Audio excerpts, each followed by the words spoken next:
Welcome back, everybody, to Runeterra Academy freshman class quarterfinals. It's going to be Zenigma Unknown, the first seed, going up against Rawr Enhanced, the fourth seed. I, of course, am Arlan, your play-by-play and host for GST Evening, and I'm joined once again by Gigatron. Gigatron, how you doing? Doing good, man. It's Friday. We live it good. It is vibes time as we vibe out to these potential 5 games that we might have tonight in this best of 5. It's Enigma versus Rawr, man, and I am really excited. It's Enigma popping off. They're 5-1 in their league right now. Rawr went 3-3 throughout the regular season, so I'm excited to see how Zenigma could potentially clinch this, themselves, or are we going to see that 3-2 prediction that some wild Twitch fan just threw out there about Rawr versus Enigma? So we'll see. Excuse me, but yeah, I 100% agree. Maybe we get the 3-2, the back and forth battle for the century. Um, but what do you think of these two teams? How do you stack them up against each other beside beyond the records? I'll be on the records. As I looked through everything, I was looking at that. Um, they're kind of even, other than look at there is one gold in here, and the rest are like higher silvers. So I'm like, you know what? If you get some higher silvers and a gold, you're probably a pretty good stack team. But just looking at what a lot of them play, I like a lot of Enigmas. I think still more, just Mhm, because they play a little more consistent. They have, I think, a little bit more wider range of picks to work with. mhm. Where I feel like Rawr sometimes they have kind of fallen into having like maybe a smaller shampoo at different times that I've seen throughout a couple of semesters. So in the different variations of the classes that I have seen them in, but yeah, I think Rawr could pull out some games too. I don't know. I don't think it's gonna. I ain't gonna cast curses. I don't think I'm gonna do it. I don't think it's gonna be 3-0. I think it's gonna be 3-1. I think it's gonna be a 3-1. 3-1 for Zenigma. Yeah. Okay, fair enough. I also am gonna toss my hat into the Zenigma camp, not just because they aren't on paper the better team, also because my friend, of course, plays on one of the teams. Not quite this one, but I think he's playing on the plat team, so I have to, of course, always support him no matter what. But regardless, I think they do have for some interesting, stylistic matchups differences that we can hopefully explore. And talk more about as we potentially see a draft. I think we're just waiting on one last person. But yeah, what do you think of the current meta? What do you think we're going to see potentially come out besides beyond the Jinx, beyond potentially Azeri? What other picks that you might see surprise us a little bit? One I saw today in LCS was Zaya. You had Danny played it very well, Mhm. and it worked to the T with that. I mean, you had it paired up with a Nautilus. Everyone's been picking Nautilus lately, so it's been great with that. And I look at, if you have a fair amount of CC, Mhm. on your support that you can follow up with your ADC, you are more bound to see um, those Zayas coming out, or you might see like an MF come out. You might see um, not necessarily those Ashes anymore. I don't feel like they really fit. I mean, they're good kiters, but that's pretty much it. I'm looking at like really good burst. You'll see a Jin possibly pop up just because if you can layer Deadly Flourish with anything, it's just always great. Again, yeah, a lot of the hook masters are still being played right now. You have Morgana that could be picked up. Absolutely. You could have the good old spicy lane of Lucian Nami that works still very well together. Yeah. May not be as flavorful of the month, kind of a thing, but it still works. Absolutely.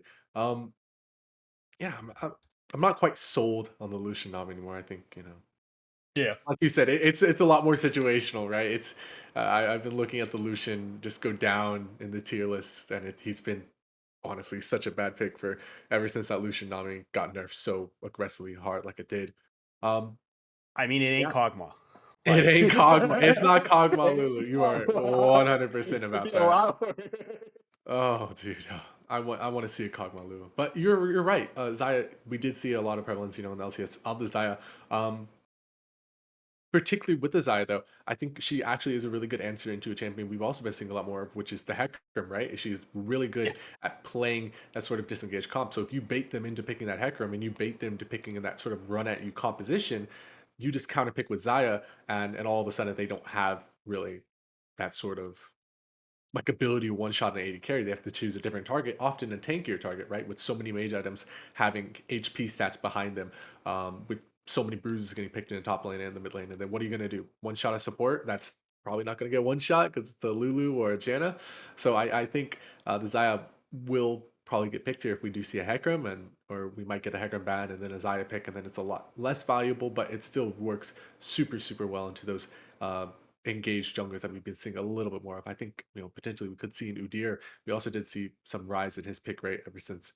Uh, I don't know, just kind of a counter pick to what's the word, um, Hecarim.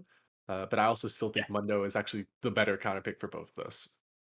Yeah, I look at like Udyr has had a lot of rising popularity. If anyone here knows me, I work with Team Ambition, and our good old joke at Team Ambition is they made me pick Udyr. And it's the seal of approval GIF paired up with it. So, yeah, it is definitely something that I do love, and I've kind of learned from them to kind of like play it, and it's been really kind of nice to have like another pick back in the meta again. Like besides playing just like the standards of like Hacker or you're playing the Lee Sin, or you're playing the Graves, or you're playing the Nocturne or the Rek'Sai. We do see like more things pop up, like Rammus now, which is Oh yeah. really great. So not that any of these guys really play it, but it would be nice to kind of see it potentially be picked up where we have them do it maybe paired up with like an Ord, and then you have really good CC layering there, or get a Of Scion course. together, so you have like that choo choo train going. Yeah, absolutely. I think we might see the Rammus. We're definitely going to see some sort of engage coming from the gym. I think it's just so very good. Maybe a Janna as well, like just to stop that sort of engage. I think she's a very underrated support at the moment. And I think if you pair up the Janna with something that likes that hyper carry, like a Kog'Maw or something like that, you could see quite a good bit of value. But it will be the Pyke, the Caitlyn getting taken away from Zenigma, uh, Rawr enhanced losing a ban, and they will ban away the Diana. So no Yasuo Diana combinations anymore. Feels bad, man. I love those. They're very nice, fun wombo compositions all the time. Yeah, I mean Diana has been very like enjoyable to watch, enjoyable to play. Same thing with the Gangplank. Gangplank always is just fun to have it where you could just keep parlaying people over and over again, get those barrel stacks going, so that way you can get all your burst out. Be across the map basically. With your ultimate there, you have the cannon barrage going. But we do see a Hecarim is picked first. Now, I wonder if they were listening to us to maybe they will pick the Xayah coming out from Rawr if they play it though too, because Mhm. sometimes you don't want to just pull out a champion, especially in the fact that we're in playoffs now for the quarterfinals and just trying to figure out what's really going to be fitting for them. So, but I like the Trundle pickup. Really good into Hecarim, kind of helps take away tanks. So, in reality, top laner doesn't even have to play a tank anymore. He could just play a bruiser. He could just play something like Jace or, um, I don't know, like even Set or just one of those where it really doesn't matter. Like if he loses something, yeah, for taking this, he's just still going to be able to beat you down like Trindamere. So Absolutely. I like the Trundle pick in Hecarim quite a bit as well. It's just so very good into the champion. I think it has something like a 40, Hecarim has like something like a 47, 45% win rate in the Trundle across a lot of games in G2 Plus. across the world. So it's a very, very good pick into him. But we're gonna see Kaisa picked up for Zenigma, Kaisa Leona into a Jinx Thresh. What do you think about these bot lanes going head to head here, Gigatron? So I like the Leona just because, again, always level 2, level 3, you can just go in pretty easy, no problem, and just burst out your CC. The counter effect to it is you do have the Flay coming out of Thresh. He could also read it and hook you at the same time. So it really could negate a lot of the things coming out from them. So really it's just kind of more of a skill matchup at that point there. But coming to the Kaisa and the Jinx obviously has been very, very picked pretty much a lot of the time just because she can still scale well either early or late. It doesn't matter, which is kind of nice for scalers just because of the fact that, if they get, a couple kills going, it's not like they feel starved like how I felt like scalers used to be a long time ago kind of thing. And it's the same thing for the Kaisa. Kaisa is nice because you go usually Crown now. You kind of go like mix a little bit of that AP AD build in together, and this way then you kind of rely on your Void Seeker hitting someone to just pop them really well, and then just get 2 more hits in, and then jump in with your Killer Instinct and go for the Cathian Rain as well on them. And yeah, it's just going to be a lot of bursts that I think could work out. It's just going to be very reliant on how Zenigma plays it. But Rawr picking up Mordekaiser, I like this a lot, especially for the fact that he can now just prison someone in the Shadow Realm. Absolutely. Mordekaiser, a great pick, especially into the Kaisa burst, which we were talking about. His W just allows him to sustain so much more. It's essentially a second health bar right there. But they will get the Yasuo regardless if they have the Diana or not. What kind of enabling factor they pick up? Maybe a Malphite here in the top lane, or maybe something else entirely. That could be a Yasuo top, right? That could be a Kaisa mid. We don't quite know, but we anticipate that top lane pickup. So maybe an Aatrox, a Gragas, potentially, like I said, the Malphite or a Sion, like you were saying at the start of this cast. 5 seconds. What does the Enigma unknown pick? Ooh, a Gwen. So no Yasuo facilitators here, just Yasuo, Kaisa, and interesting. Does the I guess this is a question I can look up probably in a second, but doesn't the jump from Hecarim, I think, displace enough where it might do something? I could be wrong on that, but I think it does. Yeah, I think it does. I'll look it up in a second, but I'm pretty sure it is, but Ooh. I could be wrong. Silas, though, I like that. And this whole team, oh my god, like, I mean, I think you Silas just is quite literally Exodia into Zenigma's comp. I always love a good R5 Silas, especially when it's actually good in most places. I think he's really good into Hecarim here. I think he's gonna find so much sustain through Gen's ultimate. And the Killer Instinct on a Silas sounds pretty scary, to be quite frank with you. get an extra shield you get placed onto, another enemy that you're trying to go against. It's great with that. You have Solar Flare you can pick up too.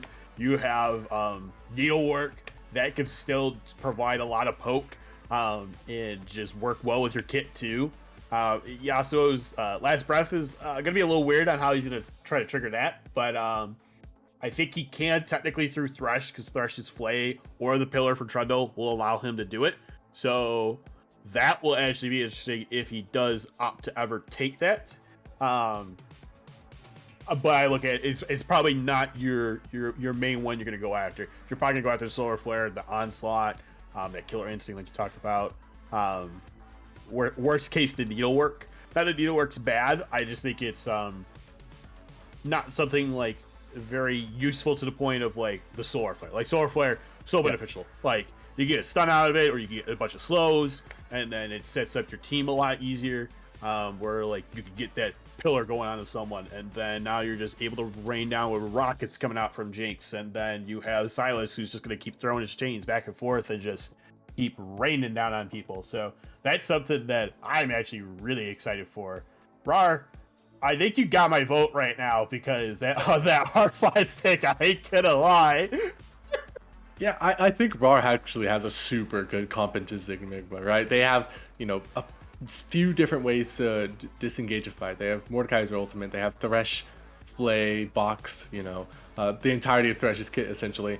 And Trundle, of course, with the pillar, really good, and Jinx traps, of course, really good at just when teams run into you, they can separate, displace fights, cut them into pieces, and divide and conquer essentially. But if Zenigma is able to get ahead in this early game, and they're able to really use this Hecarim effectually and like start moving him around the map quickly, start getting him ganks where he needs to be ganks. I think mid lane in particular is a super flippable lane for Rawr or Zenigma, and that's where Hecarim really needs to focus those ganks, and then they can start working away at top side or working away at bot side, depending on what their early game strategy is. Depending on that, I think that's going to be. I mean, yeah, it really depends because of the fact that if you play through bot, I think it could work out well. For either side, if you're playing into your mid more, yeah, you really do have to worry about the Yasuo a little bit, just because once he gets more deaths going, gets the Berserker Greaves, and gets the Shield Bow, it's really going to help him out because of the fact that Shield Bow isn't nerfed yet. I know a lot of people have seen 12.6 patch notes that are going to be basically killing off lifesteal. I am excited / not excited for that at the same time because I love Ravenous Hunter because it is a really good Omnivant keystone, but it's going to be interesting with these next upcoming stuff because then if they're going to nerf healing in that aspect, then why don't we see like Silas get nerfed then, or why don't we see other people who have that built-in sustain just become obsolete then? So I don't know. It'll be interesting to see how next week goes when we have that patch go through. But how's your thoughts on it? I'm sure you've seen that they try to change up our scheme of the game a little bit. Yeah, I reserve, if I can answer like this, I reserve my judgment until I see hard data on it. Like at the end of the day, we all kind of anticipated Kimtech Drake would be broken, but we weren't just sure how broken. And then when the Drake comes out and the numbers come out, and it's like something crazy, like 95% of the teams who got Kimtech Drake won the game, or Kimtech Soul won the game, stuff like that. Then you can definitely say for certain it's broken, right?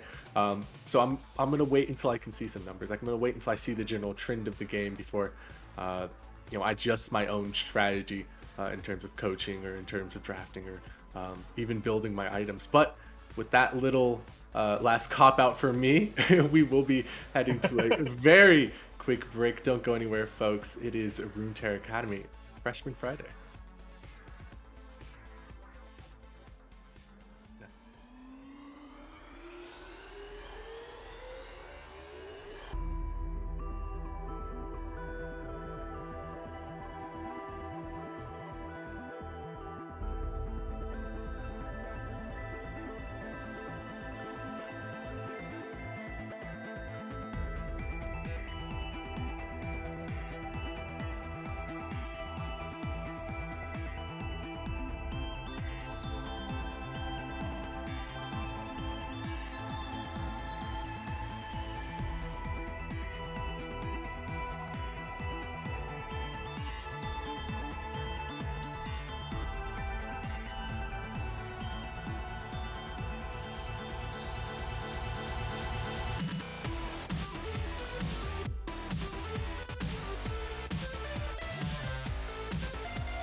Seems that we are back, folks. It's going to be a quick little invade from 30 seconds Zenigma until Unknown minions just to, spawn. drop a little bit of vision down. And generally, you don't really see this, the team with the Hecarim invading, but I guess they're just able to get away with it with their most of their strength concentrate on the top side of the map, right? With Mordekaiser and Silas. And also Trendle, he was hovering that top side of the map more than he was the bottom side of the map, so they're able to push right through this Thresh and drop that little ward down. But Gigatron, walk me through these comps. Do you spot anything interesting in terms of wards, summoner, or not wards, Minions summoner have spells spawned. and runes? My fault. Oh, you're good, man. It happens. We're all excited, man. It's set. I was gonna say semis. It's quarterfinals. But yeah, I look at the two conks. They're pretty good. Big conk coming out of Mhm. Black Jones and Aaron there. But lethal tempo coming out from both Leviathan and DU. I think that's perfectly fine. Augment from Hook, kept it. Hook's like is fine. Everything else seems so standard though. Nothing too like Nothing to write home flavorful or about. anything. Yeah. What about you? What do you think? Honestly, yeah, this pretty much the same. Nothing too crazy to write home about. And one thing you have to realize is Aaron did manage to pick up that ward XP. So if he had been here on time, he would have gotten, he would have gotten level 2 before Snyderman just by that very little bit, but he didn't get the dash over the wall. So at the end of the day, he doesn't quite, it's not the expected value you want. That's just some things that you have to trade off, quite frankly. But both sides just looking to, focus different sides of the map, right? Trundle pathing down, but taking an interesting back here. Oh, he did start with items. As we get a flash in, we get a play, and it's going to be Wooly Bully flashing out there. But more importantly, their Trundle just did like 2 camps with no items. Or like half of 1 camp with no item. Yeah, like that's really kind of punchy thing is now your clear doesn't go as quick as you're expecting. You now suffer even more so because now that's a smite you could have used at some point there, and now you have to wait for it to kind of charge up, and it's really kind of punishing for Leviathan. But it's fine. It happens. We make mistakes. I mean, dude, I could tell you like was it we had our when I did casting for Illinois State, we had our jungler not pick the blue one. He picked the support item that Oh looks just like it, no. and Yeah. yeah, when a master player is doing that, you have to question it a little bit sometimes. You have to hit him with the question mark ping in real life. Just hit him like, what are you doing there, pal? Well, what's going on? But yeah, that's like a double camp lead right now for Key, and that's something that they can definitely exploit, right? Hecarim loves to get these sort of early game advantages and start to press his lead once he gets it. So once he hits level 6, which is looking like it's going to be a bit before Leviathan, that's something that we're going to have to keep watching at. As a very nice hook hitch from Catch My Hooks, and they're going to be going in anyway. They don't care if it hits or not. They have Trundle on the bot side of the map for the side of Catch My Hooks and Rawr Enhance. It's going to be JK flashing out. They're going to be looking for the pillar onto Wooly Bully, maybe. There it comes out, but he's able to sneak by, and nothing happens. On the top side of the map, there's a little bit of fighting. Black Jones able to barely survive with his life, and nothing happening. Ignite getting dropped on the bot side, and with that means the only summoner left in the bot side of the map is going to be the Exhaust. The E goes out from Wooly Bully. Nothing hits there. So at the end of the day, nothing happens. You say nothing happens, but I mean, you have to look at like all of them are still down sums. JK had to burn a flash there. Same thing with looking at just Very nice play Black from Catch My Hooks, and he's able to just walk it out. Very, very nice outplay on the Leona. And that's why you pick Thresh in the Leona, right? yeah, you have to look at again the flays are just perfect. Oh, Let getting taken very low there. He does still have flash, but so does Black Jones, and I don't think he wants to use it. So that's the first blood going over to Mordekaiser. That's really rough in a matchup you're supposed to win from the Gwyn. yeah, I think you look at overextension as part of the problem. The other thing is Black Jones doesn't matter about the mist for him. He will just go in there and just Yeah. keep hitting you down. The other thing is he can pull you closer, with his claw there. So I look at that claw. The claw is really good. For that aspect, just because of the fact that, uh, again, it just puts him in a better position to hit him, and then Mhm. I agree with not using the flash just because of the fact that you could have had the random bonk come out that he was saving just in case for that, Yeah, and the if random he, Q flash, yeah. yeah, exactly, you don't need that. um, but overall, it's still great job by Black Jones, just able to get that first blood.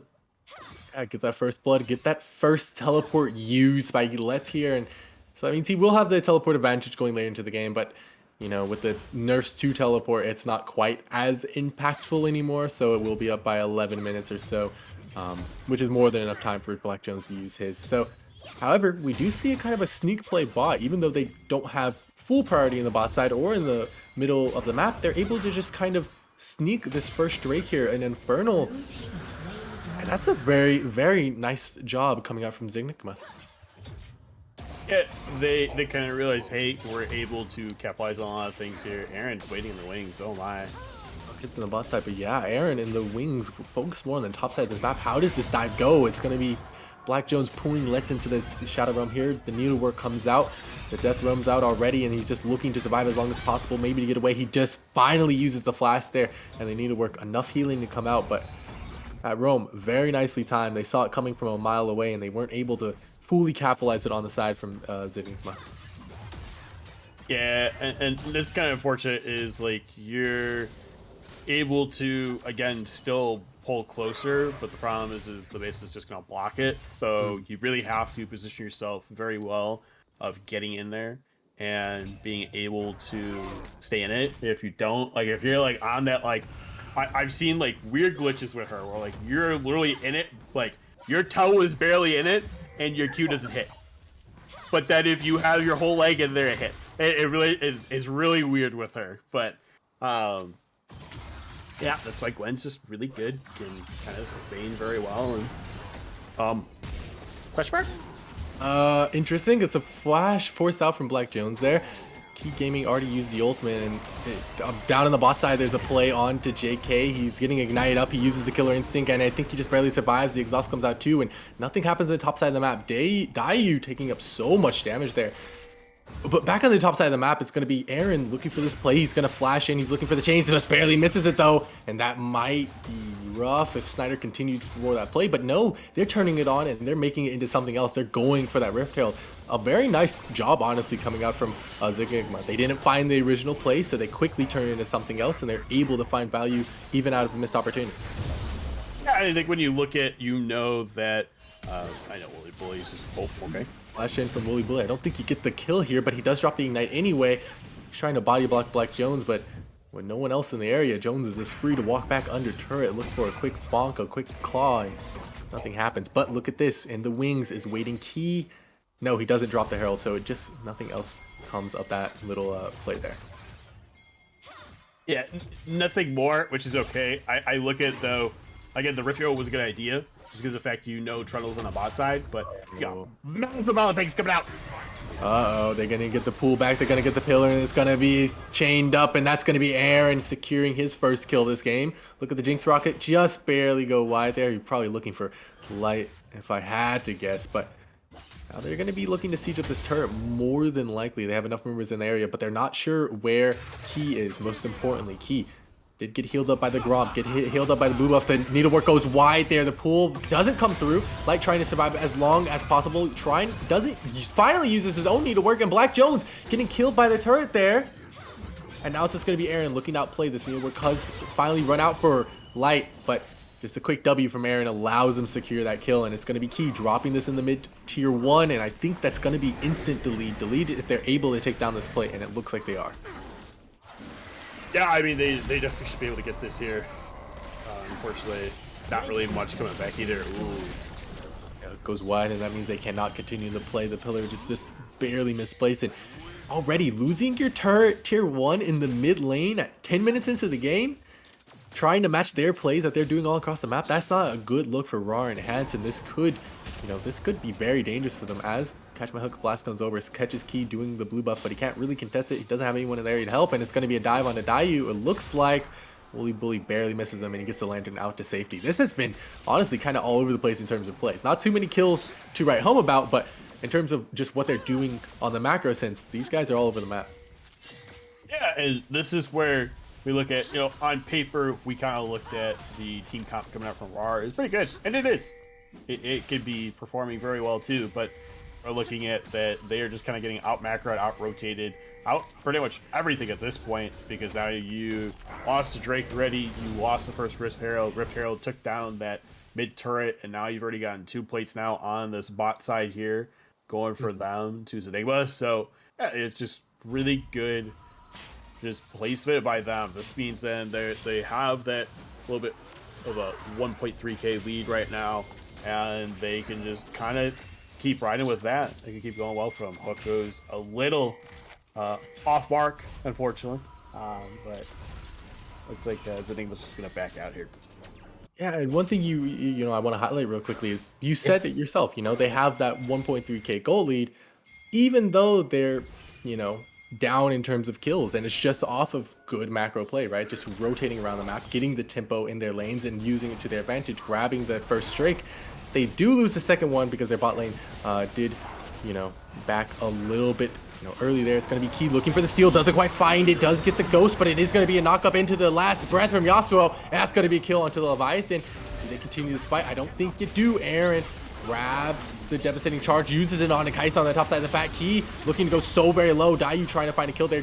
The killer instinct is you on the top side of the fight. Aaron one tapped, 1 HP, and gets taken out by JK, and at the end of the day, that is going to be a one fight, even though they did lose that Drake. One fight for Zenigma Unknown. I mean, you have to look at it that it's unfortunate for Zenigma they don't get the dragon, but really good job by Rawr just to secure it, take it away from them. But then this means now that they're down 2.5k gold now because they're able to get more kills onto them. And the other thing is yeah, we did get to see that knockup work with the last breath. So just great job by at least still having something for Yasuo instead of having nothing. Yeah. But it kind of still feels like with the team, like you don't have anything from late there. You don't have anything really from Wooly Bully to kind of like get him going, other than just hey, solar flare to maybe stun and hope that Snyderman has a tornado up that he can just toss out to get that last breath going, or I could rely on the Hecarim to go in with the charge. But yeah, it's gonna be real interesting to see how everything keeps going. I mean, and even as you say, as a play gets going, a play will be made on a Jones. He uses a death realm on Wooly Bully, but it's a Leona at the end of the day. He's just going to press W, walk around, drops the stun, flashes toward Leviathan, but didn't see him, in the death realm there. So it will be Aaron picking up kill, using a needlework, slowing up Light. Light doesn't have his own needlework. He drops it now, and it's just needles going back and forth. It's going to be Key Gaming going in. He's going in a little bit too deep there. And on the bottom side of the map, it's Dayu and Catch My Hooks fighting there, looking for Snyder, looking for him kill. But back on the top side of the map, it's going to be Aaron getting the dive on the Light. Leviathan picks that kill up, and Snyder does survive. Key Gaming and JK, they're looking for a kill. They're looking for the fight, but it's going to be him going in solo. He doesn't have enough mana for Qs. He uses one more, and he gets popped. Key Gaming misplaying that fight, and this might be the swing we were talking about just a little bit. It's the goal deficit is still, down for them, but they can definitely make something work out of that, quick three kill pickup. Yeah, 3 kills going towards them. Now they're only down a little less than 1k right now, and this is where it really helps them out. Catch My Hooks able to again really kind of stop things from happening down at bot side there. But again, just great job by Black Jones taking out Wooly Bully there. So then that way you let the other two deal with the rest. You were able to again get the kill on there, so Aaron gets even stronger and stronger, and then now, yeah, it's just you're just playing through Aaron right now. Yeah, and one thing I just want to highlight, just congratulate a little bit. Jones just up on the top side of the map, just able to absorb so much pressure. So much was used on him in the early game. So much was used in this fight on him, and he delayed Wooly Bully's play for so long, which allowed his team to take a more advantageous position. So just really, kudos to him, kudos to Aaron for being there to respond to the plays in the first place. And yeah, it's still an even game, still in anyone's game. And right now, I guess we're just looking at how each team looks to play out this mid game as we quickly approach it. Yeah, I mean, and that's where Aaron loves using that emo a little too much. Uh, It's a good emo. it's a good one. I will say that it's one of those ones that I feel like people sleep on and like don't put in their kit. But yeah, I love what I'm seeing out of Black Jones though. I mean, look at this. He's still able to poke him out pretty well, even though Late is getting a little bit of that sustain, you know, from the scissors there. Really just is not getting capitalized the way that she wants. Like she's down a level right now. We have to look at that they've been able to sustain very well in the lane. Again, only have died once compared to the 3 times coming out from Late. And look at how many times he's been ganked. Oh yeah, that is a really good comparison, right? Light going in for a little bit of trade here in the top side. I think he just gets away. He's going to drop the needlework though, for essentially looking for a solo kill. That's going to be the death roam coming out from Black Jones as well, and both sides back off there. Trendle is closer in the area, so potentially Light, you could get ganked here, pal, but the ward does spot out Leviathan before anything happens. Key Gaming using the Ghost, looking to go in onto Catch My Hooks. That's going to be the ultimate from Snyderman coming out as well, and that's going to be the Ignite, but that's going to be JK sniping the kill away from downrange. Very well played from him, and I think they just dropped the Rift Herald in top lane, so yeah, that's going to be Leviathan picking up that kill, but they're going to be going for the Drake here. Key Gaming starting that up. Zenigma unknown. They're going to be looking for the fight. That's going to be the Jinx Rocket coming out to start everything up. Wooly Bully stuns up Leviathan. It's going to be Leviathan getting taken out solo. The ultimate coming out from Aaron. They're huge, but he did get exhausted, and it's going to be JK picking up a kill. And it's a huge shutdown onto him, but it's going to be such low health bars inside of his Zenigma, and that's where Jones pops off right there. Huge pullback into multiple kills from Dayu. He's looking to chase down Snyderman, and this is going to be a rough one. He's looking for that last auto attack. He doesn't have a mythic yet, so it doesn't matter, but he does find the long range W at the end of the day, but it's going to be Light coming in. He's going to be... Gwen is immune, by the way, folks. Don't forget, no need to work to chase down this kill. No need to work to sustain through this fight. So it is going to be Light looking to get taken so very low, but he does find the jungler at the back end of the play. Dayu and Catch My Hooks looking to start this one up. And I think this might be the Drake going over.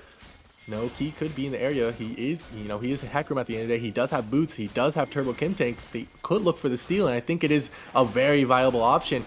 But you have to imagine it goes over to the side of Rawr Enhanced 1900. They're waiting for it. Wooly Bully just flashes over. He does not care. He's going in there. Does get stunned up by the hook, and they're going to drop the box from Catch My Hooks, but it doesn't matter. Key is so slow. It's basically a root. JK ults in. Killer Instinct used on Dayu. He does find the kill, but it's Black Jones right there on top of him. He has the Riftmaker at this point. He's going to be looking for Wooly Bully. Turns that 353 in terms of damage, and they're just going to be going for it. The Deck Realm does get used. Key Gaming smites up the Mountain Drake, and I think hopefully the fight stops here. No, the devastating charge gets used there. Catch My Hooks gets feared up, does get the hook, but the Glacial Augment stops the play from going any further. And finally, I could take a rest. Both teams finally just stop fighting over a Drake.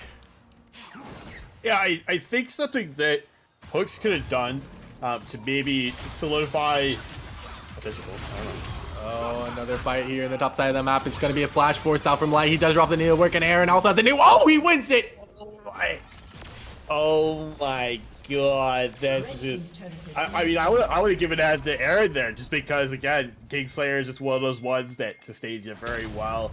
You can get your passive off a little bit more, trade, and just unfortunately the needlework is a little too strong coming out from Late there. So, man, I'm not sure anyone expected him to win it, but Late, you know, Smurf in that fight, I guess he saw something that we just didn't. Exactly right. That's one of those things too that like a lot of people like don't realize like Gwen is still, even after nerfs, a still very good pick right now, just because of the fact that she can still do what she needs to. She provides really good damage, really good sustain, really good as a swing pusher still too, and that's something that really you kind of have to just start respecting again. But yeah, I look at again that that dragon fight was great just because of the fact that they were able to, one, peel him off of the dragon there, two, Hecarim still gets it, so Key, good job by you, three, you're still able to collapse on and kill Dayu there, you know, for the trade of Woolly Bully, but it's just a support. You don't need Yeah. a support. Um, we've learned that in lanes. You don't need a support. Two ADCs to just fight each other and just Are we duke it going to out. be running it back again? I think we are. Light and Aaron, they want round two. I think Aaron's running away just a little bit there, but Light decides to peel off. Doesn't have the ultimate to chase up. Potentially looking for it again, though. They're just both sitting in the area, trading back and forth. Woolly Bully walking down. Like I said, round two this time, bringing a support, making it unfair. The ultimate comes out from Leona. It's going to be jarred directly onto Aaron's head. He's getting taken down so low. The Ignite is ticking. The needlework was thrown. He's barely living the ultimate from Leona that he stole.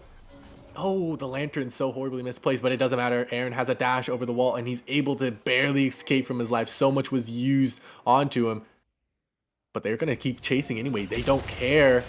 Finally, Woolly Bully potentially peeling off here. Finally decides it's not worth going for the Silas here, and it's going to be Aaron making the great escape. I mean, you have to look at, again, just front lantern for a little bit there. You look at that, again, he's just able to... He face check in a bush, buddy. You get pulled into the death realm. Can't even use the ultimate. Where are you running? What's the point of using your ghost? What's the point of running around? He's trying to juke him, but it's going to be Catch My Hooks picking up a kill with the box. JK, you better run from the area. No, he's giving his life for this tower. You have to imagine. Does he get out of it? I think he barely does unless Catch My Hooks goes for the long play. And I'm not sure if you want to face check a Diana sorry, not a Diana Yasuo, but a Leona Yasuo. But it will be them starting up the Baron because they do know that Key is dead for another 15 seconds at least. The pings come down and it will be Zenigma. They do know that it has been started. They have the 2,000 gold lead, or around 1,200, and it's going to be a flash in from Catch My Hooks. The flight coming back, the wind wall. Great job to block the hooks. And it is going to be Aaron. Oh, his ultimate got blocked by the wind wall. I forgot it does that. So it's going to be a Leona ult down over the top. He misses the E. It doesn't even matter. It's going to be a fight kicking off. Look at the hook onto the backside. It hits JK. It doesn't matter because Dayu does take out Woolly Bully. It's going to be a huge fight in this Baron, just hitting absolutely everybody it can. It's beating up Aaron. It doesn't even matter. It's going to be Light. Gwyn is immune, by the way, folks. Gwyn looking for one kill on a Dayu. Just looks for one more snip, and it is going to find it at the end of the day. And nobody picks up the Baron.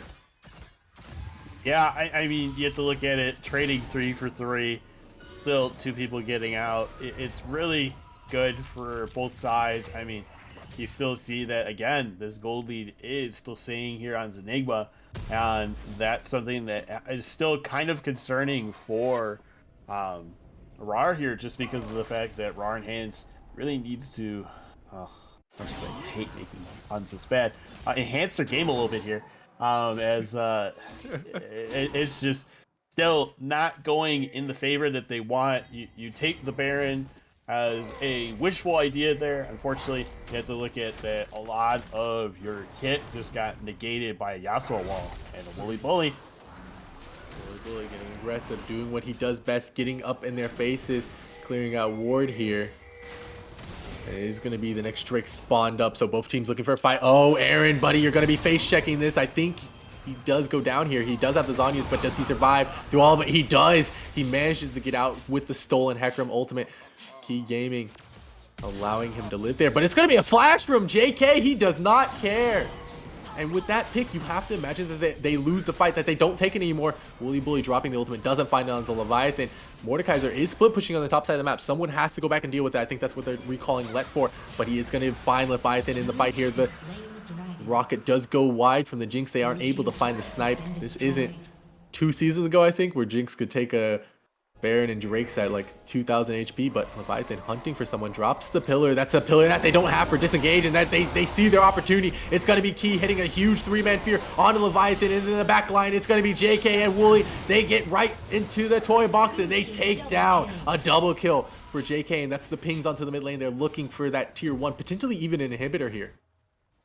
Yeah, I mean, you look at the same time you had Black Jones here take out that topside turret, weaken down this inhibitor turret here on the top side too. So unfortunately, yeah, this is where. Oh, that's the last breath coming out, but JK snipes that one away again. 11 lives taken for this Kaisa. They're going to be looking to take down the inhibitor here. Mordekaiser just now backed, but what can you do as a single Mordekaiser? Not too much. No, exactly. I mean, and that's the thing is, like, you're trying to provide enough for your team by split pushing there, and it was a great idea. Don't get me wrong, but I look at it that unfortunately when you have someone get caught out like Aaron there and then dies again right now, it's really kind of punishing to the team where someone who has been excelling very well early on in the game is now pretty much kind of getting evened out now, and this is where you really wish I guess you would see potentially a gold difference here going over to Rawr, but now it's almost okay. Yeah. So, Nice. Hey, that's why we pick. That's why we pick Trundle there. Nice. But back, back to a little bit to the game. Let me draw your attention to the items. What do you think of people's builds? Anything to complain about? Anything you commend? What do you have to say about it? sure. I mean, you already look at that. We have the Nashers instead of the Riftmaker yet onto, but that's perfectly fine.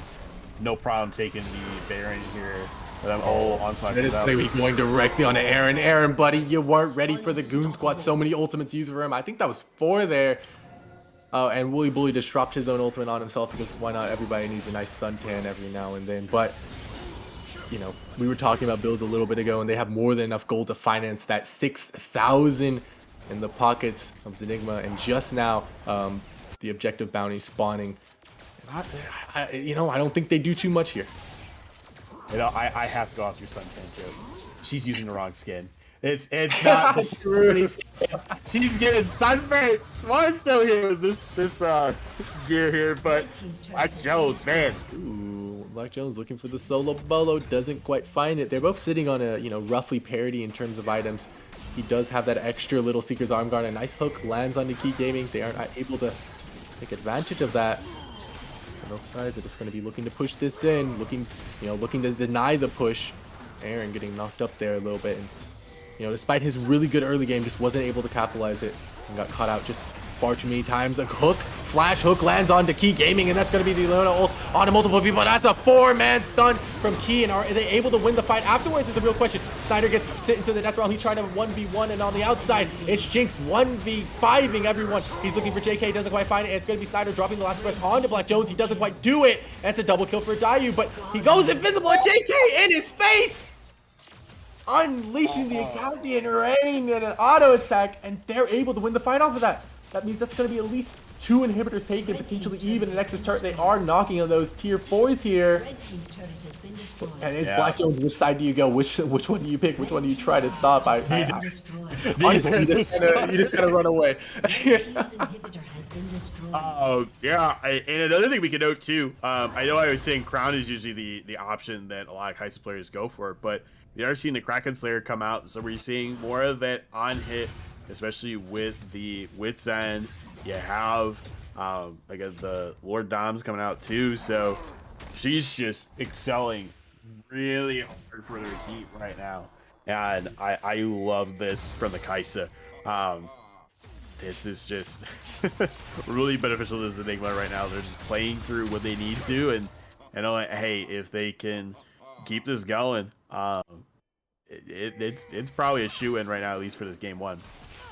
Absolutely. You have to imagine there's very little way for Rawr and Hans to come back. So maybe they're looking at, how do we get back into this game, or how do we get back into this series? As the Leona ultimate goes down to Leviathan, he misses the E. Doesn't matter. He's going to flash forward. We've seen this play over and over. Wooly Bully is a psychopath, a menace on this Rift. Does not care about his own personal safety as long as he's able to get those kills and set up for his team.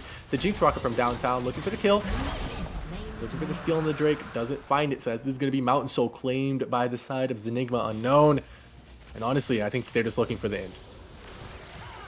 Yeah, I mean, the big thing at this point is they've been excelling very well.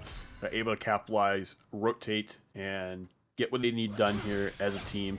Again, only having 1 extra knockup is still really good for Snyderman. And it has been probably a godsend for him, just because of the fact that, 1, it's a knockup that can't miss. And Absolutely, 2, that's going to be That's going to be Aaron, the one getting knocked up there, the one getting jumped on. And again, he's getting caught out here, buddy. And that's just not what you want to see. JK goes legendary, 15-2 on this Geisa. Absolutely a standout performance as the last siege comes through. Key looking for a knockup, looking for a devastating charge. It's going to be Wooly Bully first to the front lines as always. The Death Realm comes out, not quite sure on who, but Light in the background, forcing Dayu back to the fountain. And it is going to be a kill from Snyderman onto Leviathan. And then it's going to be looking to take out Black Jones now that he's out of that Death Realm there. It's just going to be JK sitting on the backside of the fight, looking to auto attack. He's just going to start ending the game, looking for that one last auto attack. Snyder takes that kill, and they're looking for Dayu. Doesn't quite find the Tornado. It doesn't matter at the end of the day. That, ladies and gentlemen, will be the game. Yeah, this has been a very exciting game one. I love this. As much as I would have liked potentially Rawr winning this one, our prediction is going right so far of Zenigma pretty much, getting ahead. It's 1-0 for them right now. They played this perfectly to a T. I mean, you didn't even have to play through the Yasuo. Yasuo had, again, some good knockups, some good last breaths in there. So that way, then you get that follow up from JK. JK just, again, raining down these Rawr team, unfortunately. And it's one of those things that it is good to see a Kaisa being played, because I feel like again, that was what I was missing earlier, that when you were asking about like ADCs that we could see more. Kaisa's one that has been being picked up a lot lately, and yeah, I like both builds, whether you go to Kraken Slayer or the Crown. You provide a lot of utility for your team, and yeah, this is just something that yeah, I would have liked what you said, potentially having Zaya coming over to Rawr here, but just because of the hack room, but not going to be the case. It's going to be the Jinx, and as much as Jinx wasn't too bad this game, it just feels that they couldn't get themselves going as well as they would have liked.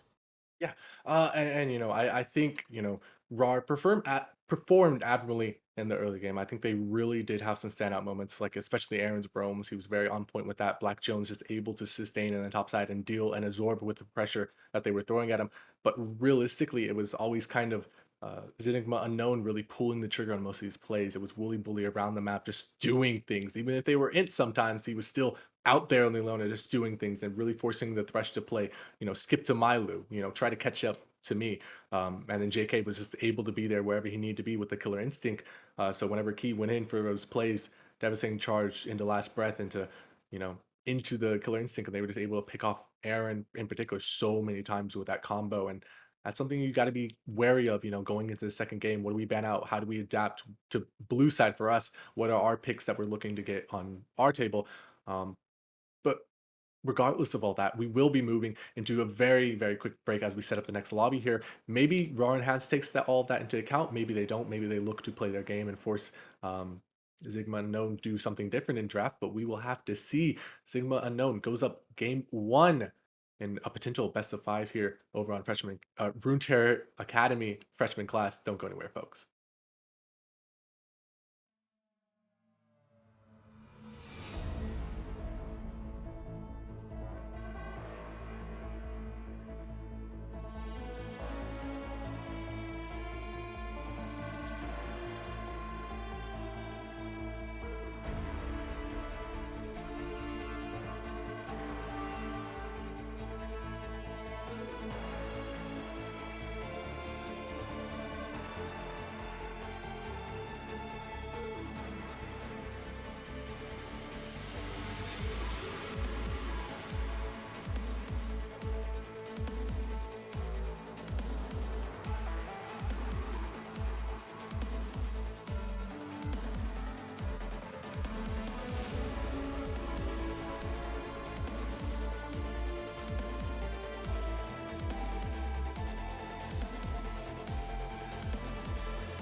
And welcome back, everybody, to Runeterra Academy freshman class. Once again, Zenigma unknown taking game one there over Rawr Hands, but Rawr Hands still has an opportunity to come back, show us what they're made of, and potentially, potential, 3 game sweep, or we can see Zenigma unknown take the rest of the series in 2 games, or we could have a back and forth battle that will end on a pivotal, deciding 5th game. Who knows? Stay with us as we continue along with this journey. Gigatron, what do you make of everything? What did you make of game one?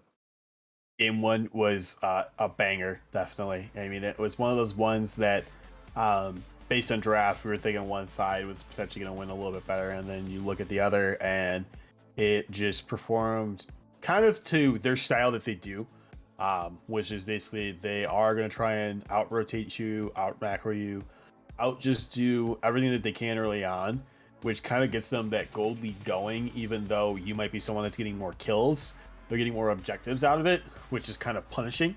And then they, again, get an obscene amount of plate gold. So that really did kind of swing them that little bit early on. And then they kind of just rode it very well, kind of for that momentum there. And even though, yeah, you had some times where Rawr would come back and get a couple kills, and then they would get a couple kills, and then it kind of just felt like that, roller coaster of like on V2 where it's just going back and forth, and it was kind of great with that in that aspect. But yeah, we're seeing that again. Rawr is choosing now to ban out Gangplank and Hackerem this time, versus we do see pretty much the same bans again coming out from Zenigma.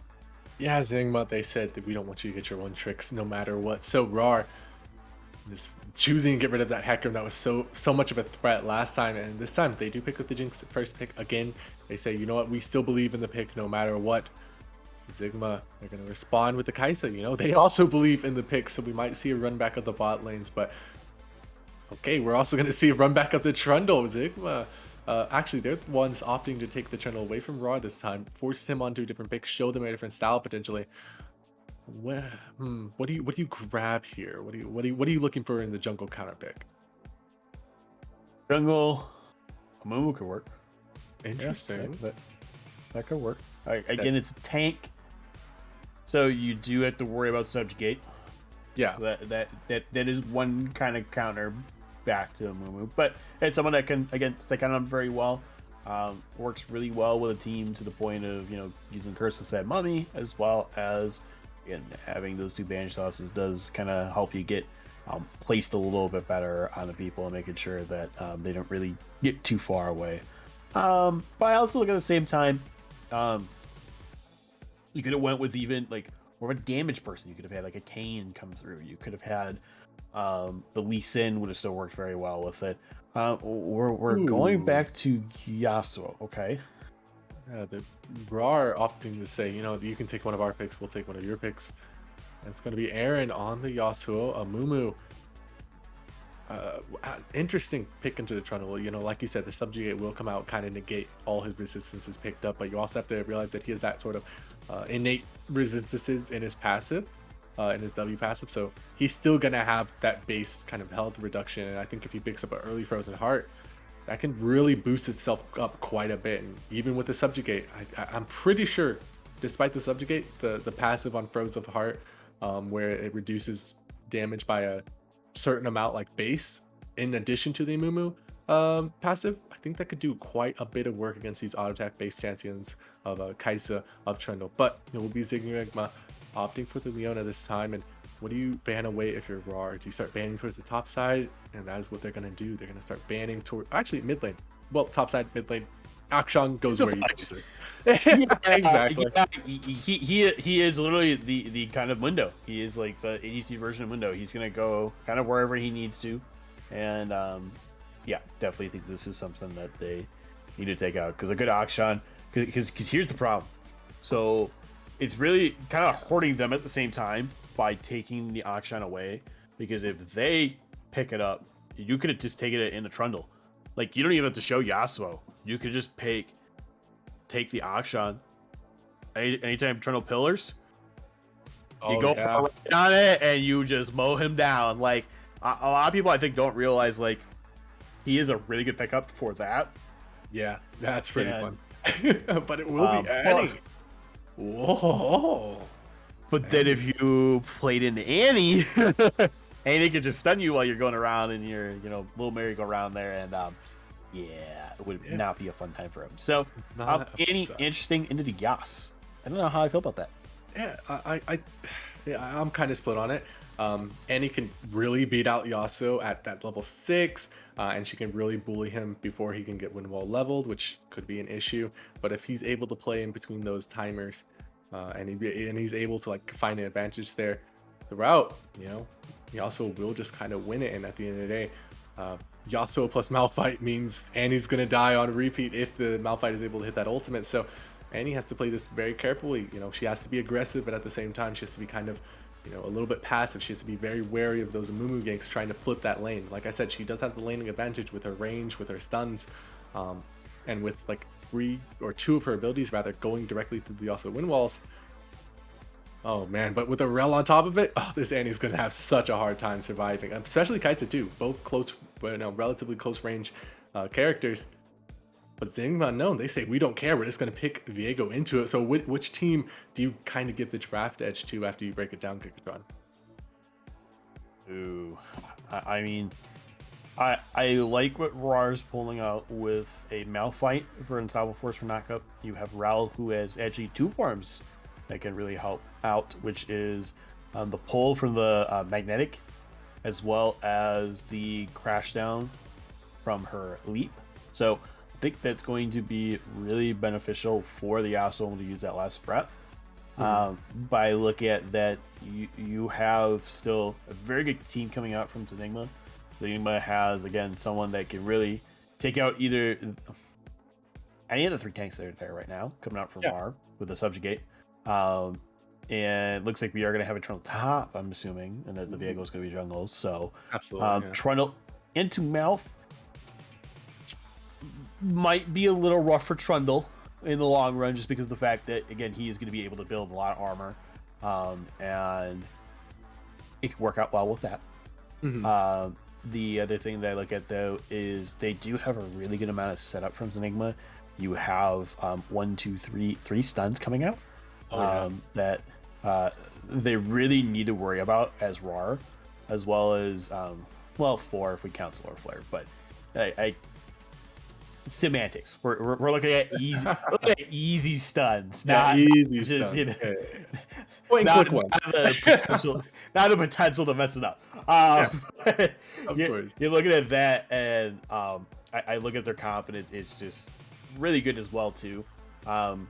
We've seen Viego be picked up a lot lately in LCS. We've seen again the Kaisa already come out from them the last game, so I can see a very good performance coming out again from them. So I look at, though, since you have Rel going to Leona, it'll be interesting there as to who really wins in it, because of the fact that they're kind of pretty much similar. They're very even. I would say probably Leona still wins early on, but later in the game, it's really just going to be where's Yasuo? Yeah. And where is Rel Malphite? Because one of them is going to blow you up, and then you're going to regret it. So this is where a silence game would have been great coming out from Zenigma, just because of the fact that you knew they had the Rel and the Malphite coming. You have Yasuo, you already have a Mumuzu and Jinx as all viable options to take the ultimate from. But they choose the other person that takes form of people and just takes all their other abilities. So I think this could still very much work for Zenigma.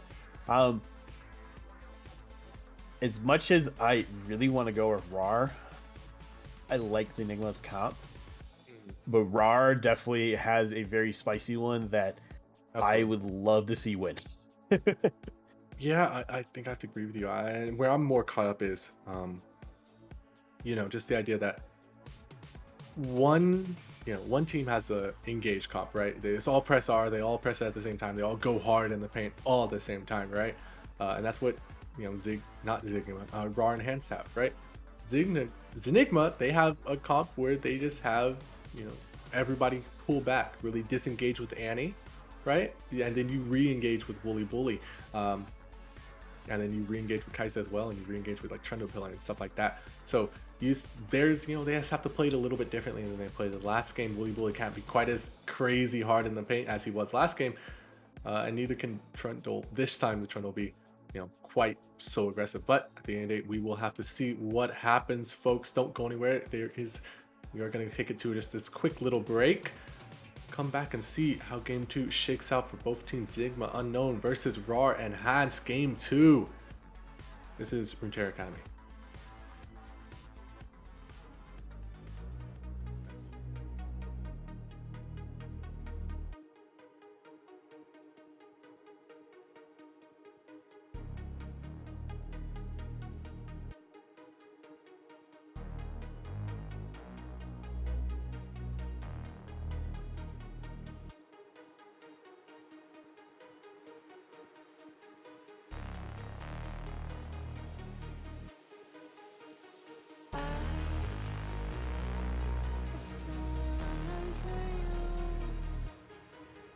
Am I breaking through?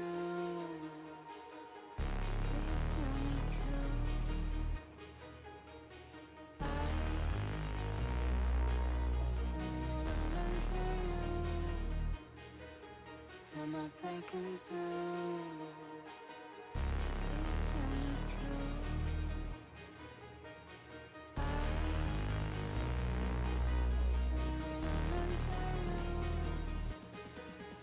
Am I breaking through?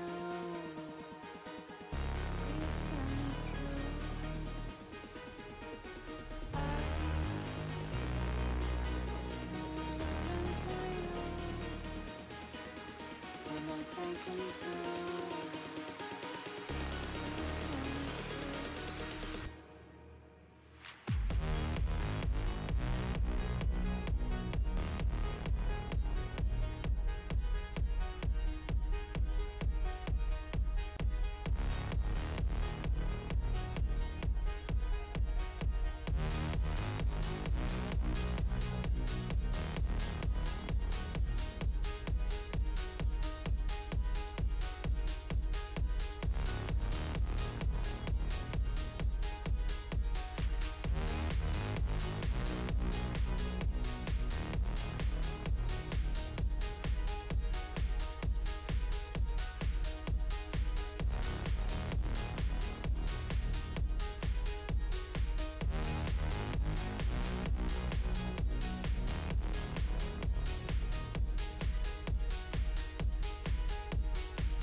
Am I breaking through?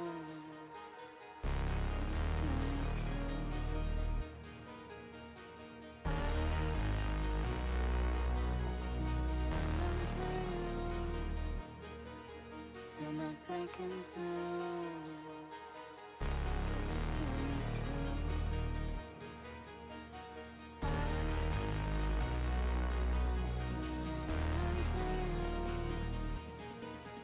Am I breaking through?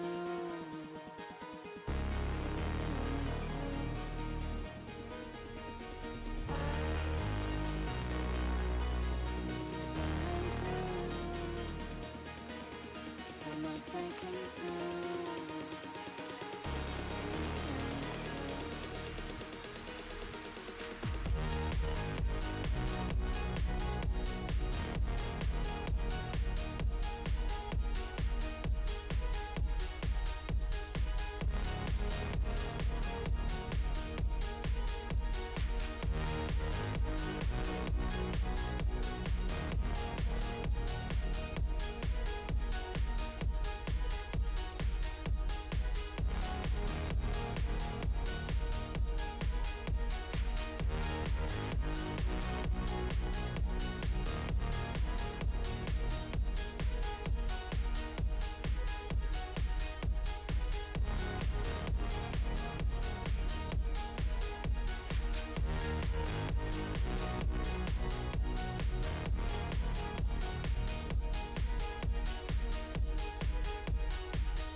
Welcome back, folks, to Runeterra Academy. We're going to be getting a 5-man invade, but nobody wants to take the fight. It's going to be Rel flashing in, Viego flashing out, Yasuo flashing over. Everyone's just flashing all over the map. Only JK holds his. Ignite goes down onto JK, but man has nerves of steel. They don't take the fight, so nothing happens. We just lose.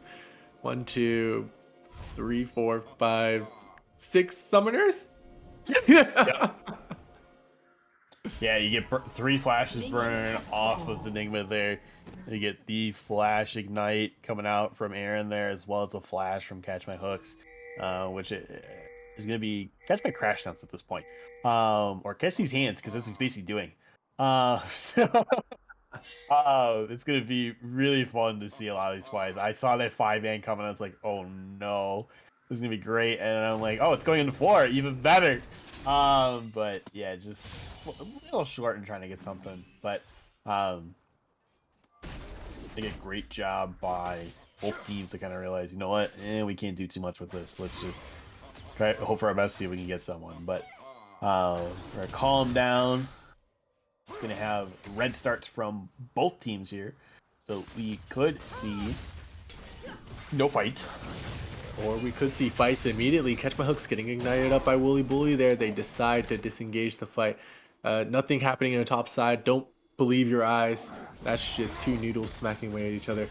But it's going to be lethal Simpo Puck for light, so, you know, maybe, potentially. But he's going to be head splashing out of the bush, looking for the remount, looking for the hook back onto Wooly Bully, and it's going to be Catch My Hooks getting the heal, forcing out the heal. It's going to be JK flashing so deep there. Dayu, he has the lethal tempo. He's using the rockets. But this is a Jinx early game after the nerfs. Do you have enough damage, buddy? Especially through an exhaust. I don't think you do, but it doesn't matter. It's going to be Catch My Hooks. They're going to win the level 2 fight, and it's going to be Wooly Bully. No, he's trying to find a hook back, and it doesn't even matter. It's going to be 2 kills for the bot lane of Rawr Enhanced. And they were able to pull off the impossible. Find a kill with nerf Jinx early game. Oh. Uh-oh, Aaron gets ignited up. I don't think he gets killed. His shield trip rock. Whew. And he barely lives. Oh, and Late's going in right now, trying to I mean, get we some could talk about top lane, but it's like, you know, Malphite and Trundle just looking for a little bit of damage. But there could be potential for a gank here. Leviathan looking for it. Gonna be Light just beating away at Black Jones here. He does find the stun, and I think he's gonna be going down here. Amumu does have the rest buff ticking. They're gonna be flashing into onto Light there. He doesn't have enough mana for the Q, and a great pillar keeps him out of it. But Leviathan looking for the Q, still has it. 1 second away, decided not to go for it, and that will be the Trundle surviving what looked to be a gank that would have killed him. Yeah, it would have potentially killed him if they had like another bandage to let's go land there and lock him down, but you know, as we saw there, it went a little wide even on the scuttle there. But Catch My Hooks, just trying to use that hack slash as much as possible, try to collapse on them, and I think that's really good that he's doing that. He's already got the bond with Dayu right now, so that you get that stun going off, as well as that first fight. I mean, I gotta talk about it. It was just really great for them. You have to commend Catch My Hooks.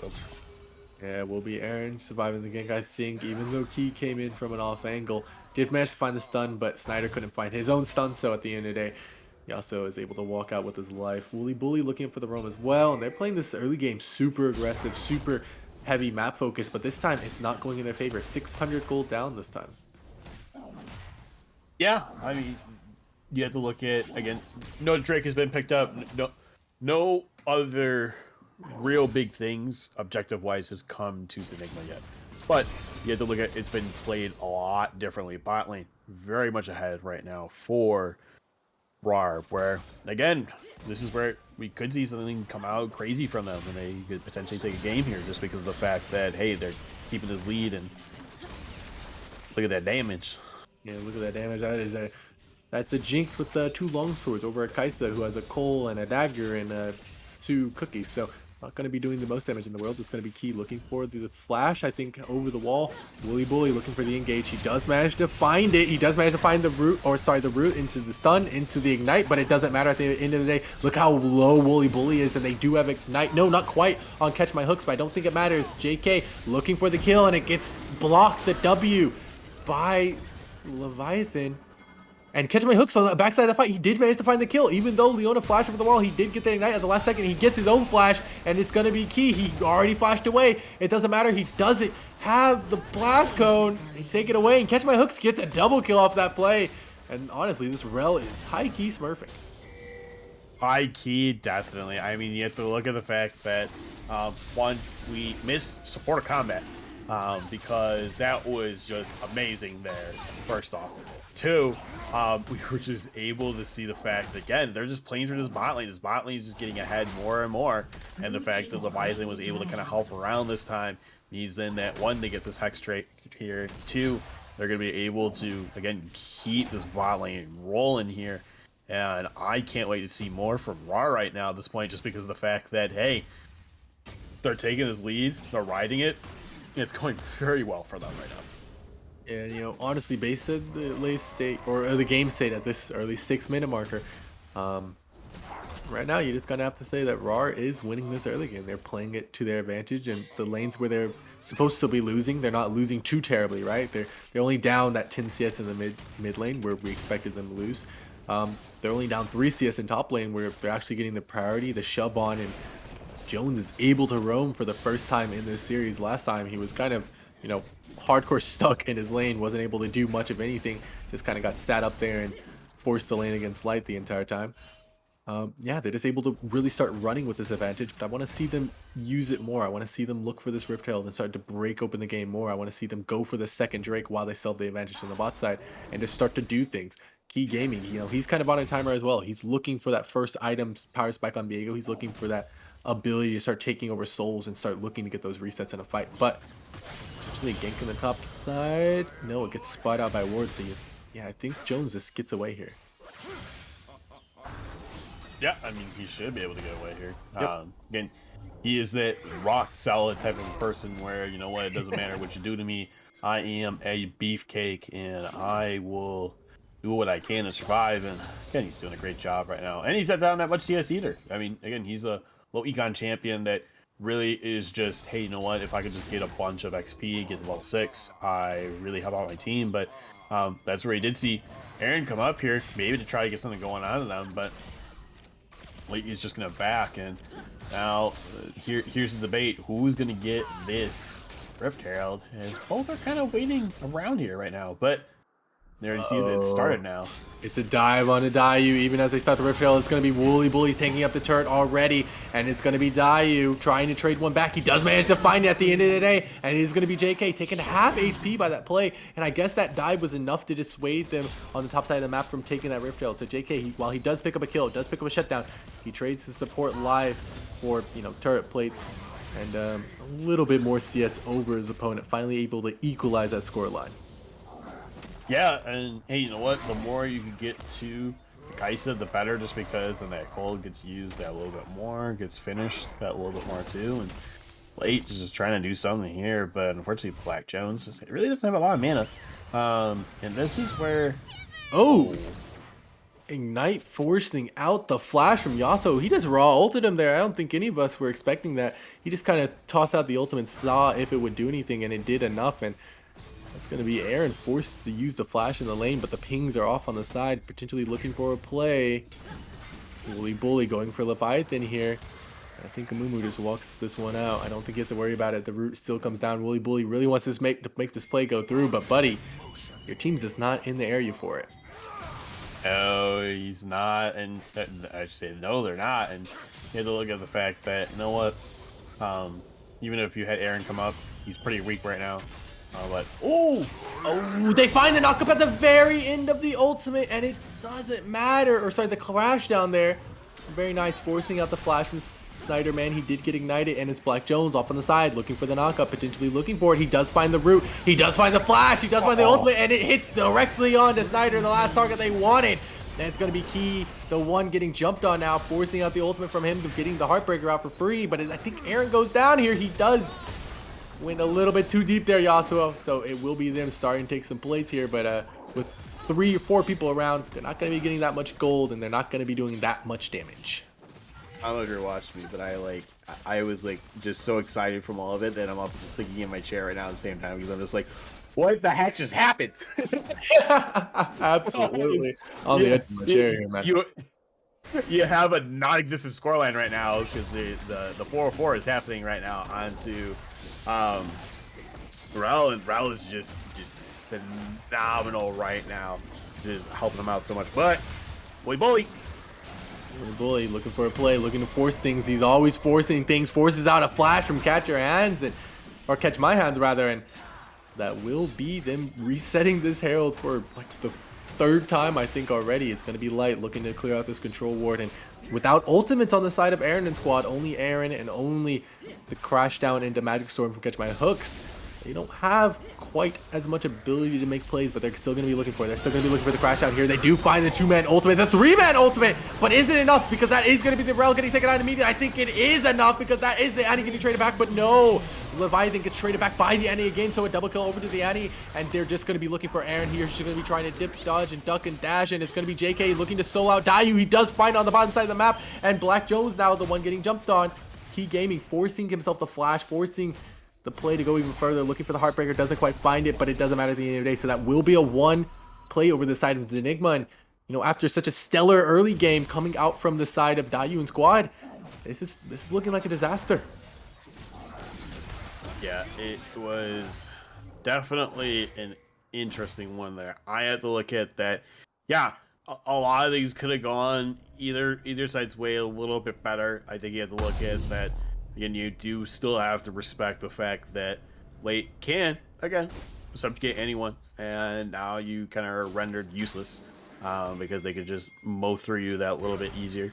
But again, they had really good knockups.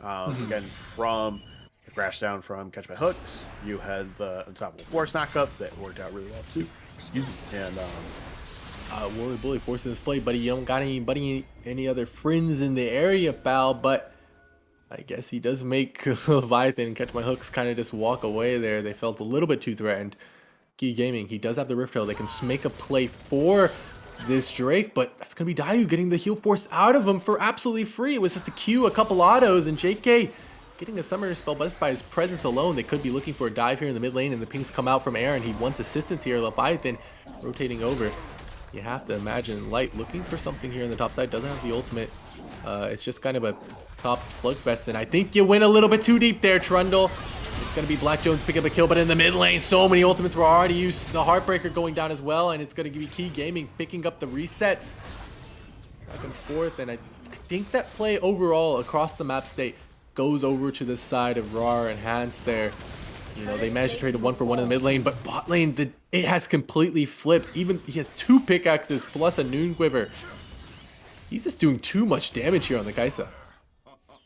yeah, I mean, that's the thing that he really has to worry about here for Dayu, just because of the fact that, again, if you get hit solo with a Captain Rain, you are taking full damage there. Even if it's only, say, 3 out of the 5 or 4 out of the 5, you know, hits hitting you right there. It really hurts enough just because of the fact that, 1, you're so low, 2, it really forces you to get out of lane, and unfortunately we see that here, but it looks like second Drake is going to go over to Zenigma without needing the jungler. Yeah, and it's like you said, because he was forced out of lane, right?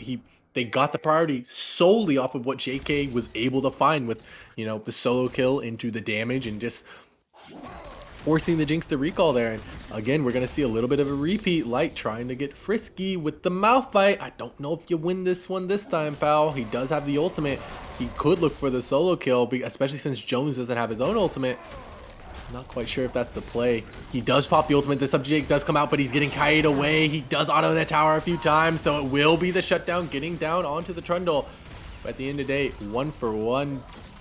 Not sure if that's what we want to see when we pick a Trundle into a Malphite. Yeah, I mean, you have to look at 2, like 3-1-3 now on the Malphite compared to the 1-2-2. He has done so much, even outside of lane, on the whole team there from Zenigma compared to, oh boy, Snyderman. Okay. They just want to fight. Snyderman getting taken very low there, but he does survive at the end of the day. Look at Key Gaming's positioning. Look at the fact that Kaiser has that killer instinct. They could quickly go for something, but it's going to be Snyder flashing on Aaron. Does he find the kill this time? He does it. It was so close. Again, Snyder just not able to find the advantage, but back into the bot side of the map is going to be Key Gaming finding the stun on Nadayu. They do find the root. They don't find the ultimate from Leona. It doesn't matter because the exhaust comes out. It's enough to slow him up, and Key now has assumed control of this Jinx, has the reset on the Heartbreaker. But I think they just keep making this play for the turret rather. But look at what they're sacrificing in the mid lane. They're sacrificing potentially tier 1 in the mid lane as well, because Annie roamed down to make this play towards the bot side just after that extra coverage. But does Yasuo, is he able to hit this turret before the 3-man Goon Squad shows up? I don't think so.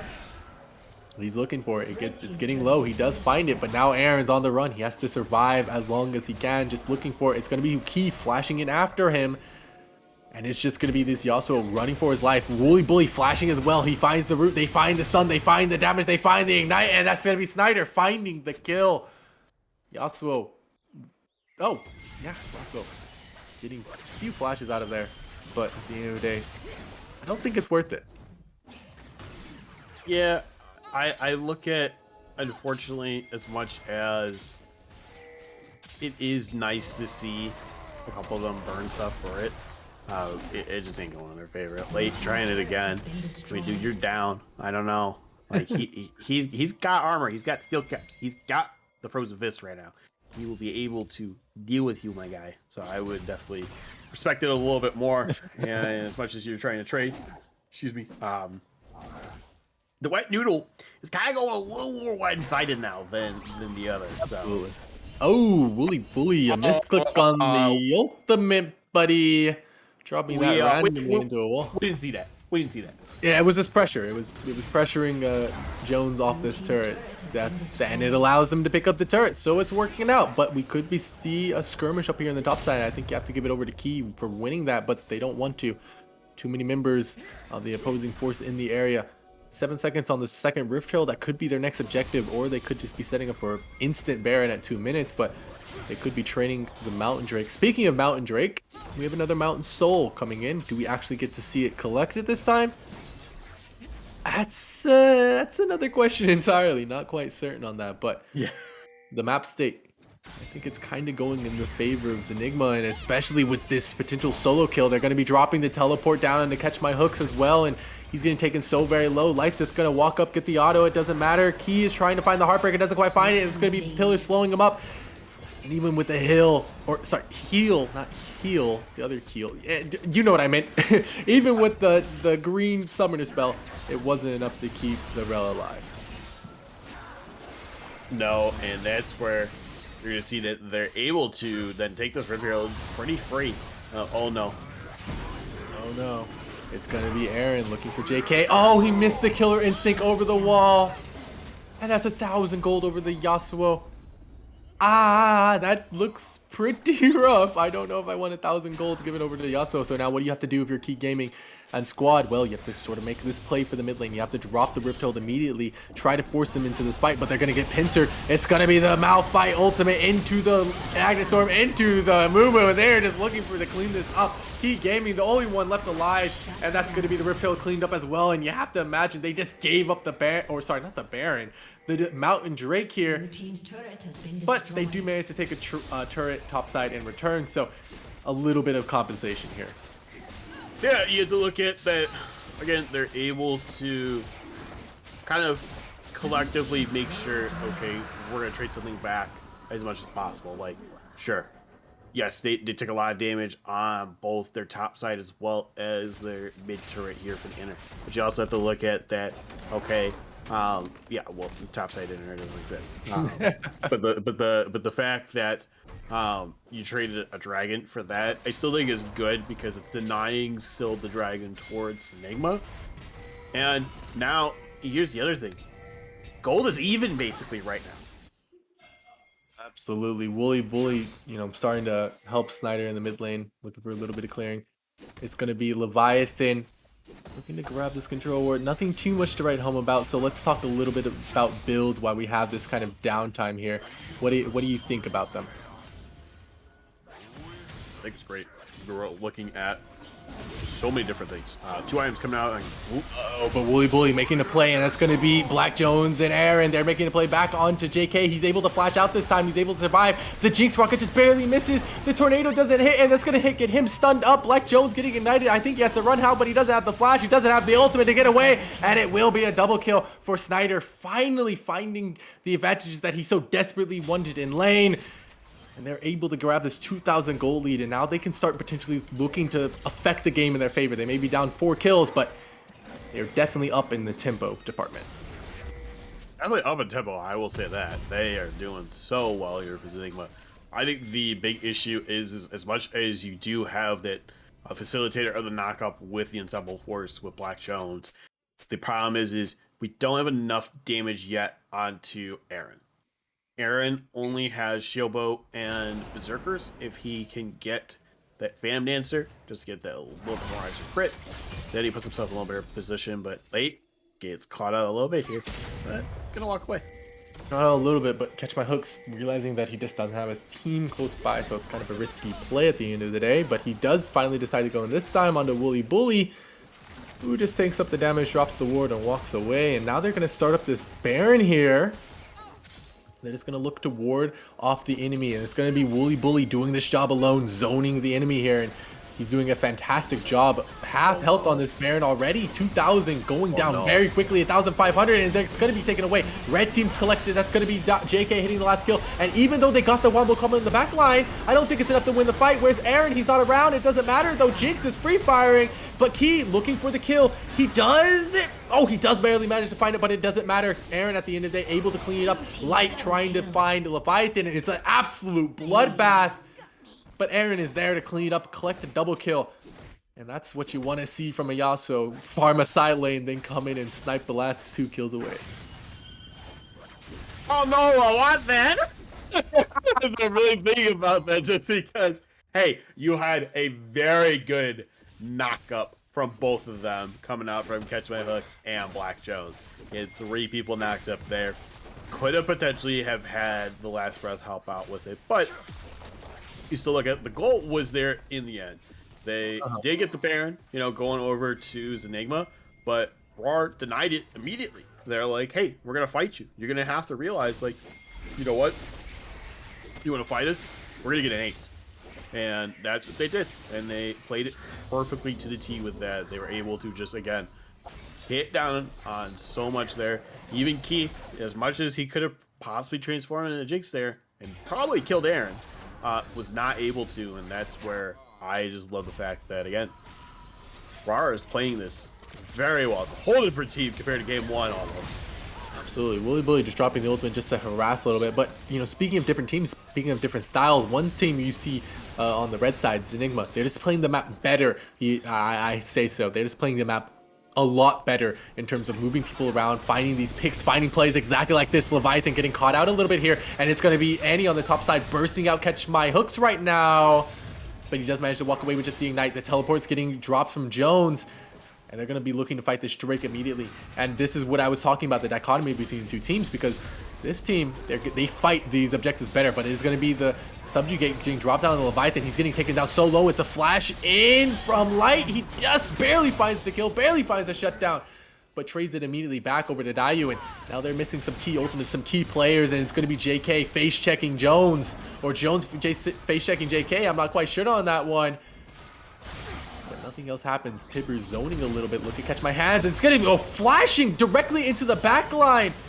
But he gets instantly deleted. And with that, you know, you lost Catch My Hooks. And Wooly Bully getting taken out as well. Aaron looking to try and fight this as what he can. The Heartbreaker goes down onto him, but it doesn't matter. Killer Instinct gets stopped by the traps, but it doesn't matter. G can't do anything. A triple kill for Key Gaming. And do they look for the inhibitor? But no, they're just going to be looking for the Drake, so they're going to tie it up in Drake's, but they're up about 4K in terms of gold here, and this is looking like a rough game, just getting rougher for the side of Rawr Enhanced.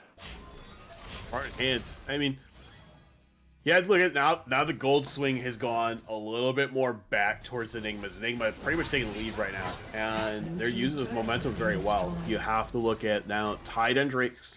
They're able to, again, be ahead on turrets. as well as you did get the Baron. Unfortunately, the Baron didn't get to use, but Sure. you have to look at they're playing the game a lot, kind of like the first game. And maybe this is what I kind of wonder out of this Rawr team. Are they able to really perform well early on, and then do they just have problem with closing out the game?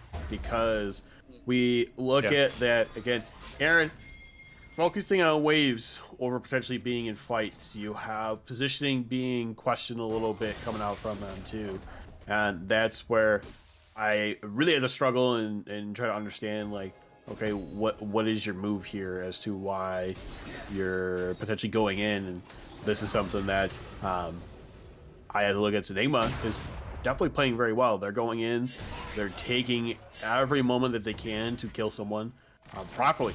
You know, sending 2 to 3 up there, like they're going to do right now in the Malphite. And he's going to have to just run away. And I think he Does have the unstoppable force. He does use it a short distance to get away from Wooly Bully, but he still drops the ultimate. He still finds a stun.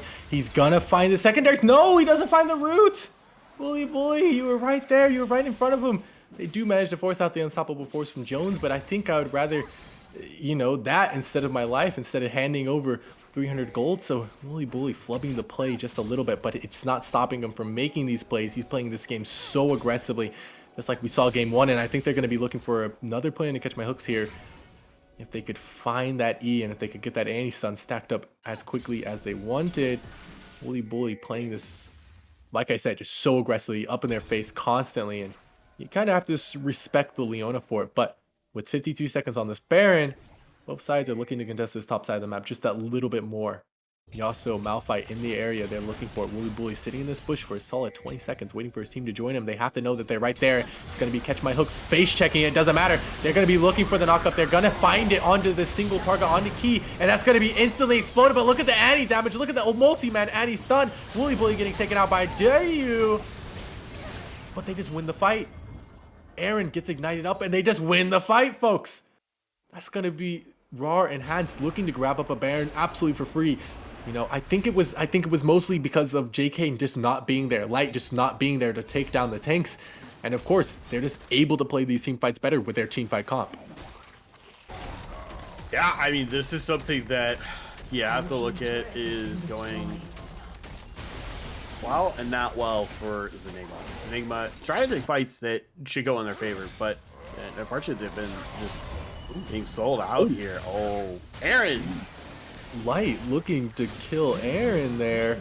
They do find the Baron on the back end of that, but you know, 3 auto attacks and he was already down to half HP. That's a Yasuo that has to be careful, but they could be looking to make a play onto Light even as I speak, looking for the last knockup, doesn't quite find it. So he will be able to escape with his life there. A minute 24 on the Drake, a deciding Drake, right? You know, Runeterra, Hurricane, IE, and Kraken Slayer competed for this Jinx, and he also has his 2-item power spike as well, looking for that last one. I think he only needs 525 gold. He has more than enough for it, so I think he just, you know, backs right now, grabs that IE, and then they're going to be sitting on 3-item power spikes on their main carries, 4 items on the Jinx, and everybody else in the game a step behind. So how do you play out this fight if you are Zenigma Unknown? Stay away from the Yasuo, because you have to realize that, I should say, I'm sorry, not stay away from the Yasuo. Stay away from the Rawr. Because the Rawr is going to go in on you and already has the opportunity to crash down and stun you and then magnet field you in. So if you can avoid that, I think that really helps out their team. And then they could decide, okay, who do we want to go on? Do we want to go on Black Jones? Do we want to go in on Aaron, Dayu? Are we going in against Leviathan again, just to kind of take away the smite, you know, if there's an objective that they're worried about?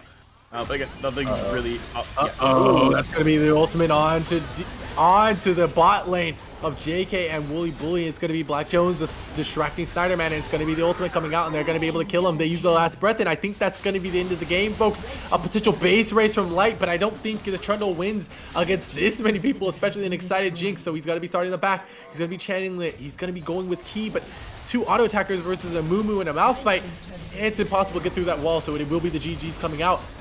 And it will be Rawr and Hans taking game 2. You have to imagine it's going to be Catch My Hooks getting taken down. It doesn't matter at the end of the day. It's going to be Aaron just dueling with his Trundle up on the side, and he's going to win it. It's going to be Key taking out the Jinx, but they're going to hit the Nexus, and it's going to be like I said, A summoner has disconnected.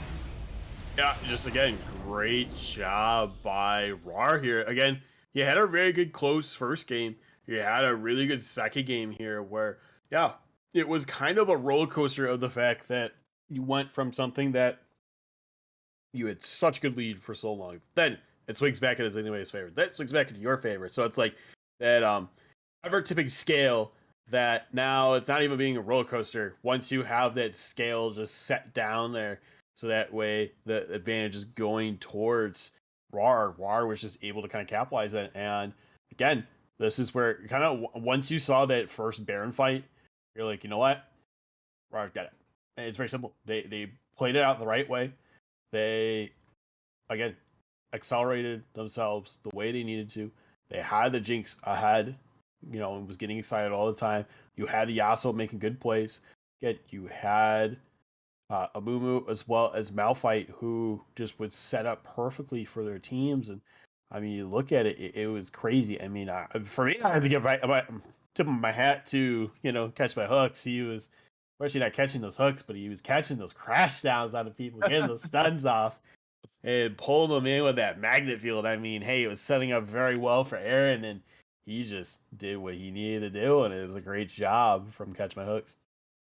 Yeah, absolutely. I think both supports played very well, but at the end of the day, it will be Catch My Hooks who comes out on top. And you kind of see by the gold graph, right? Rawr was able to find an early game lead, and then they kind of fell off a little bit. But Zenu just was never able to fully capitalize on their 2,000 gold lead that they had for so long over the course of the game. And it was just the Jinx who was just able to scale up, and it was just the ease of execution on their team comp. So, going into game three here, what is the drafting strategy looking for Zenu? Do you take away that Yasuo that they've just fallen back on twice, or do you look to counter it in a different way? But those are questions that would have to be answered later as we go into a very quick break now, setting up the lobby for game three. Don't go anywhere. It is a tied score, and it looks like we're going to be getting a game five here potentially.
Welcome back, everybody, to Runeterra Academy Freshman Friday.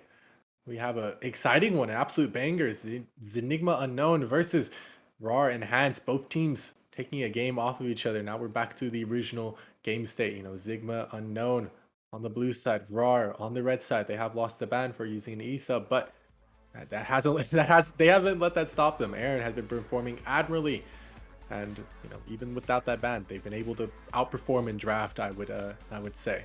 So, what does Enigma do this time? How do they kind of adopt their draft style?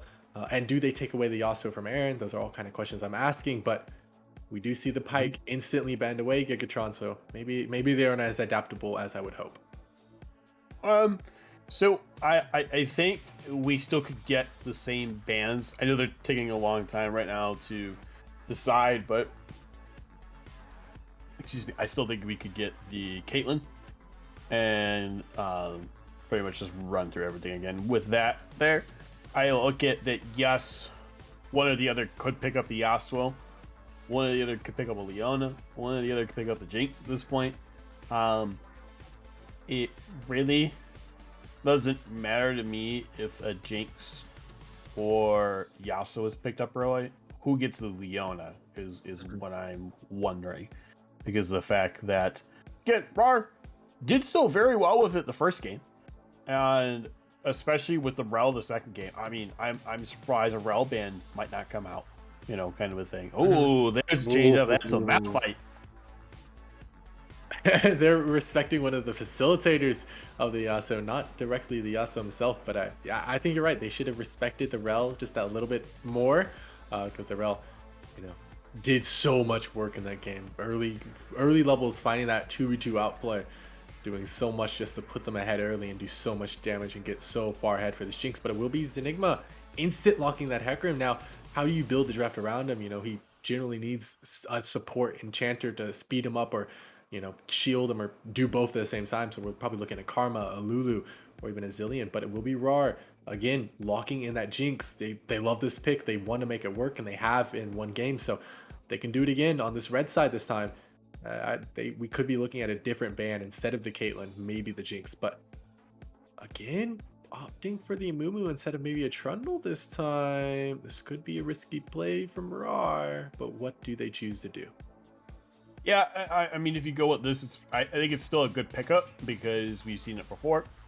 It worked very well with them. It could go work well in our comp again. The only issue is, again, Hecarim would definitely be more punished by a Trundle in that aspect, but doesn't mean that you're totally losing out by going with Umumu either. Umumu still is kind of that team player that can set up for everyone else.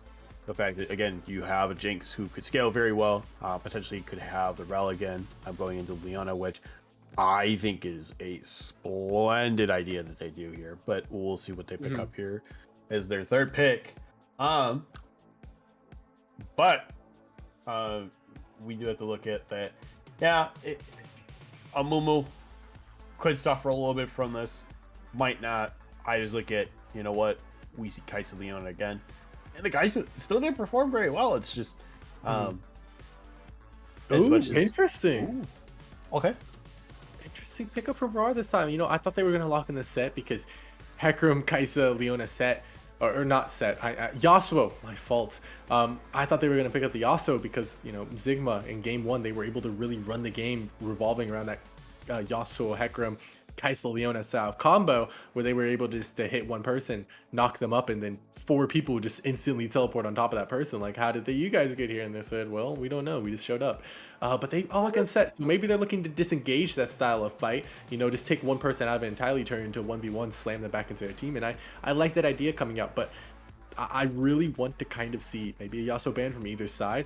I think he has surprisingly good priority in this series, right? Like, both sides are really prioritizing that Yasuo here, but we could see if they do grab the Yasuo, they would be lacking quite a bit in AP damage when it comes to Rawr's composition. So maybe they just look to ban it away and Zenu looks to pick it up, or could be completely wrong. Maybe Zenu reads my mind. They see what could come of it, so they decide to take it away. Now it's back to Rawr, and what do they ban away for their last ban here? I don't Their know. soul. Something top. Yeah, something top, definitely. I look at the Yasuo is still a good ban. Regardless, we don't know where set's going. Set could be support, set could be top. We don't get a ban because they didn't pick one. I'm assuming it's going to show up here in our chat, or they just not Annie, got it. Yeah, Annie. That makes sense. Yeah. So yeah, Rawr will ban out the Annie there. Zenu now has to, what do they ban out here? Possibly towards that mid lane again to start targeting, limiting the champion pool of viable picks. Maybe the Silas, maybe the Twist of Fate. Or the Urgot. Not bad. Looking back towards the top side. Maybe potentially believing in the set flex. I'm not a believer in it, but it can definitely do some work into Leona. Exactly. I do have to, again, applaud our producer for responding to the raid that we did get from Middle 6 GG. So thank you guys for raiding us. Hope you guys enjoyed your stream. I'm going to repeat everything he already said, but you know what? You got to hear from Caster as well. So, but yeah, thanks for joining us. Hope you enjoy this best of 5 that we're going to have here. Hopefully going to 4 games because I don't want to cry myself to sleep if we go to 5. Anyways, we have a Nautilus that gets picked up right now from Rawr, and this is something I actually love. Not has been played so much in these last couple patches. where he could just command games. It doesn't even matter who he's going into, he just wins. And I think if you could set up perfectly well with the Jinx and the Mumu here, excuse me, you could have a very fun time. But there's a split pusher coming out right there with the Tryndamere, who definitely deal with the set. With the Silas, who can take a bunch of great ults right now. So this is something that I'm kind of surprised they banned the Annie instead of potentially banning the Silas, because you have to look at Silas is just such a potent character that really can command a game.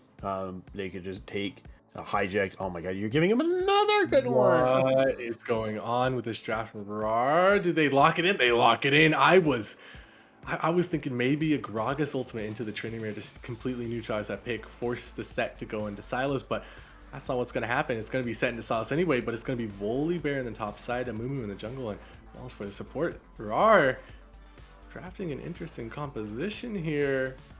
Not quite sure how it works out for them. You know, especially like you said, when you're into the Silas with so many good ults to steal, when you're into that Hecarim, Kaisa, you know, duo, and then you also have to deal with at the end of the day another split pusher, another really strong split pusher, who this time doesn't have a tank to stop him from getting ahead. Last time the Trundle had that Malphite to, like, you know, check him in the early game a little bit. This time it's just Tryndamere versus the Volibear, and whenever Volibear uses his abilities to go in, he can't get out. So it's just kind of one of those Tryndamere favored matchups that he's just going to be able to run through. If it is set in a Tryndamere, still kind of the same idea, but you know, this time set can kind of stand a little bit more in his way. But then you have a Volibear mid, and I'm not quite sure if that's the call. Yeah, so I think it's interesting seeing a bear come up with the fact that set could go either that mid or top. I don't really think Bear's gonna go mid. I think Bear is gonna be top at that point, just because of the fact that you have movement. Now, I think it would be interesting seeing how really these fights go, just because of the fact that you can lock down pretty well. Do some turret diving too, because you have the Volibear, you have the Amumu that can basically follow up into the Nautilus in the Jinx there. Or you have Set, who can do the same thing. You go gank Set. You can just go and showstopper someone into the either jungler that could be coming up there, or just, you know, use it for team fights and just set up really good pressure where, hey, if you play it right, you could showstopper into the depth charge. And that would be nasty, because now you could just throw him into the backline while it's charging through everyone else, get all those knockups, which, hey, I wish we could have a Yasuo right now. But now it's like just perfect for Jinx to get a lot of rockets out, move a lot of people down. You have a bear that could go slap and do all the crazy things that he does with lightning, as well as bite people to death. So yes, it would be a crazy team fight comp with that. But you look at the other side. And the other side has where they have that split pusher with Tryndamere. You have someone that can hijack abilities with the Silas. You have someone that still provides a lot of good utility there with the Hecarim, as well as the Leona and Kaisa duo. Has worked it wasn't too bad in that second game. It's just the fact that they really couldn't get online because of the fact that the Rawr is where it really kind of took off there for them. But yeah, I like this pickup of the set, you know, in that P3. You were wondering, all right, where's it going? Because, you know, for all we know, it could be a set support, it could be a set top, and then when you throw the Nautilus into the mix, you're like, okay, you know what? Yeah, we know it's a set top or mid at this point. Or you would have thought top, and now it's gonna be a set mid, which is, I think, gonna be great to watch Silas go into. But yeah, this is definitely another crazy banger again, I feel like, right now, because of the fact that we have a crazy draft that's coming out between bands, as well as the draft from Rawr. Yes, Rawr, what do we expect? To be honest, they've been always known for doing kind of more of those crazy picks. And it works out for them a lot of the time. So I think this would be honestly the most craziest thing that could happen. Is what if it goes to 3-1 of Rawr? Interesting. Or even the 3-2 of Rawr.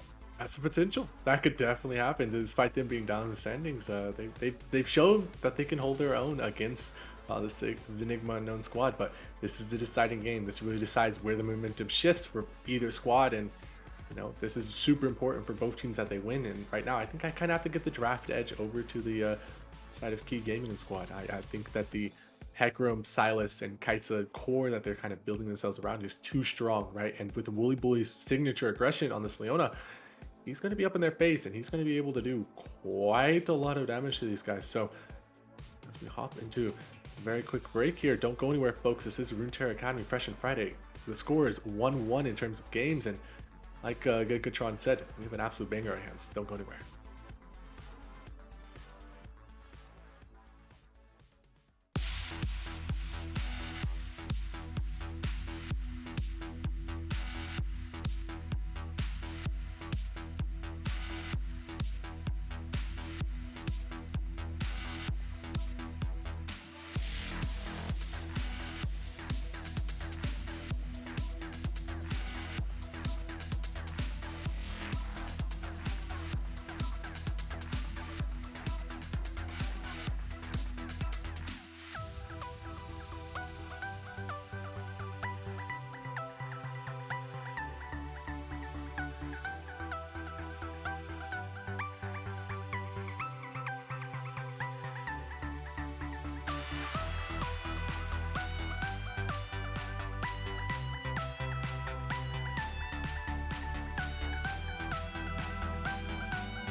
Welcome back, folks, to Runeterra Academy. Freshman class, we've had an absolute banger these past few games, and they're not letting up. They're not giving us a break. Another 5-man invade, this time Catch My Hook's leading the charge. More than likely has that Hex Flash on the Nautilus. JK playing it smart, playing it safe. Super far back. I don't think they spot each other. I think he's going to be looking for the flash, and he doesn't even need to waste his own flash on the Nautilus. He gets out Kai'Sa's flash instantaneously. So JK, again, starting that lane without the flash, that could be very detrimental, especially knowing Nautilus is, right? He's just probably going to flash on her level 1 auto attack root Q, and that could potentially be a dead kill or a dead Kai'Sa. But one thing you have to consider is that he's kind of laning with the Jinx, right? He's laning with that AD carry who isn't necessarily quite as strong as she used to be ever since those, early game damage nerfs came through. So that's something you have to kind of consider, kind of keep in mind. But we do see no flashes at all on the top side of the map for Key Gaming and Squad. Aaron looking for a little bit of trade, misses it. Snyder misses the chains as well, and both guys just gonna walk away after throwing a few punches through a few licks of the chain. You know, after seeing his emos so many times now, I want him to play Zed. I kind of I'm sorry, I want him to play Zed. Like, I want to see the assassin come out, go into this team, and oh my god, Snyderman. Snyderman is playing this so well. He's just letting Aaron waste the cooldown on his own, and then opts to trade back into it when the cooldown is down, and that's just smart. That's just smart laning. That's just smart game knowledge, right? He may be down a little bit in CS for that strategy, but he's up in terms of hard trading potential, and up in terms of pot as well. So very, very good strategy. Yeah, and we were just seeing, oh my Black Jones, you're getting beat down. And there's the flash I was talking about. That's going to be Catch My Hook's looking for. He does find the auto attack. He does find the root. He does find the hook, but it doesn't matter. JK gets out at the end of the day. A very nice exhaust down on Dayu. Both supports are trading the ignite, and already we see another fight here. Aaron forced the flash over the wall, but Snyderman already had used his own flash, already had used his ignite, so he barely escapes by the skin of his teeth. And like I said earlier, ooh, this is the chain's miss. Key didn't have flash of his own. He opted for the ghost, just like Light up here. So that's something that they might regret, a little bit later into this game. Yes and no. I look at a lot of Hagrams just in general don't go flash just because it's better to have ghosts to just, go with your charge as well as the onslaught just to set up that little better. Hex flash. Flag splash on the bot side. They're looking for it again. They're looking for Wooly Bully. They do find the root. They do find the hook on the JK though. And again, they're trading so aggressive in this bot side of the map. And it's just Dayu and Catch My Hooks coming out on top here. Stunning the top side for Joan lands, but Light with the quick dash and a quick spin away, able to escape from that damage. But another hook just goes down into Wooly Bully. It goes down the root though onto Dayu. They're looking for the Q. Leviathan looking for this early gank, looking for this early dive, and Kai'Sa has to play this so carefully. He does get the root onto a minion, so he doesn't have a second root for the Kai'Sa. They just walk away from the turret, and now they're pushed back from the tier 2, and this could be disastrous in the early game. Yeah, because then this means Plate Gold's going over to Rawr as well as Rawr. I hate that they Rawr, basically. That's all I think of. But yeah, this is just something that, again, they're just playing this very well. You already have that CS lead on Jinx there. You're using it as much as possible. And ooh, look at Key looking for the kill on a Jones. He doesn't find it, but he does find the flash. Gets stunned up, gets chopped a little bit. But more importantly, doesn't get slowed by that thunderstorm. So Jones comes out on top of a little bit of trading, loses a few minions, but it's fine at the end of the day. But look at the roam. This is what I was talking about. The roams from Rawr. Now this time they're taking the strategy away from Snyderman and they're playing the map, right? They're just looking to aggressively move around the map and force Zenigma to dance their tune. And if they find it early, then they kind of win the game. That's what we saw in the last game. The first game we didn't quite find it, so they didn't win. But we see hard trading here. Light going in, and you pick the wrong time to go in. He gets ghosted on, or he uses the ghost himself, but with 3 people in the area, you have to imagine this is a dead Tryndamere without level 6. First blood. yeah, it's gonna be that first blood going over to Leviathan. Just great job, kind of patiently waiting out, getting the good bait out of Black Jones there, where he's like, you know what, I have no mana, come trade on me. And yeah, it is really good for them because even though you did have Catch My Hooks up there where he was potentially going to try and get something going, They didn't need him. Now the trade-off is this. You committed upside top here. This means that first trick is going to go over to the Zenigma here. So, It's going to be Snyder and Key looking for the play, but it's going to be catching my hooks in the area. Huge haymaker, 215 true damage down into Key. But I think he just lives. He just kind of sustains. He has the Conqueror proc, but the Ignite ticks.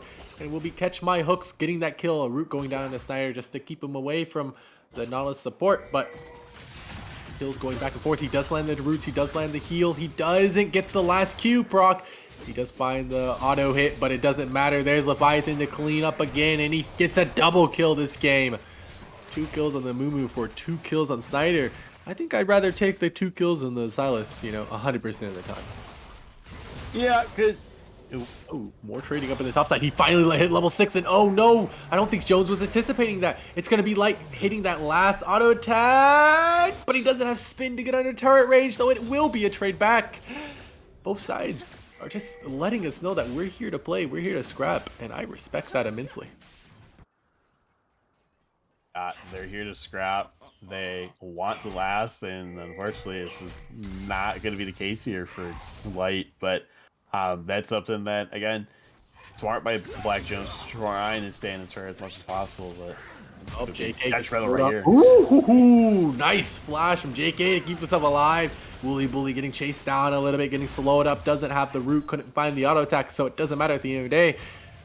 And that will be just JK's flash blown in the bottom side of the map.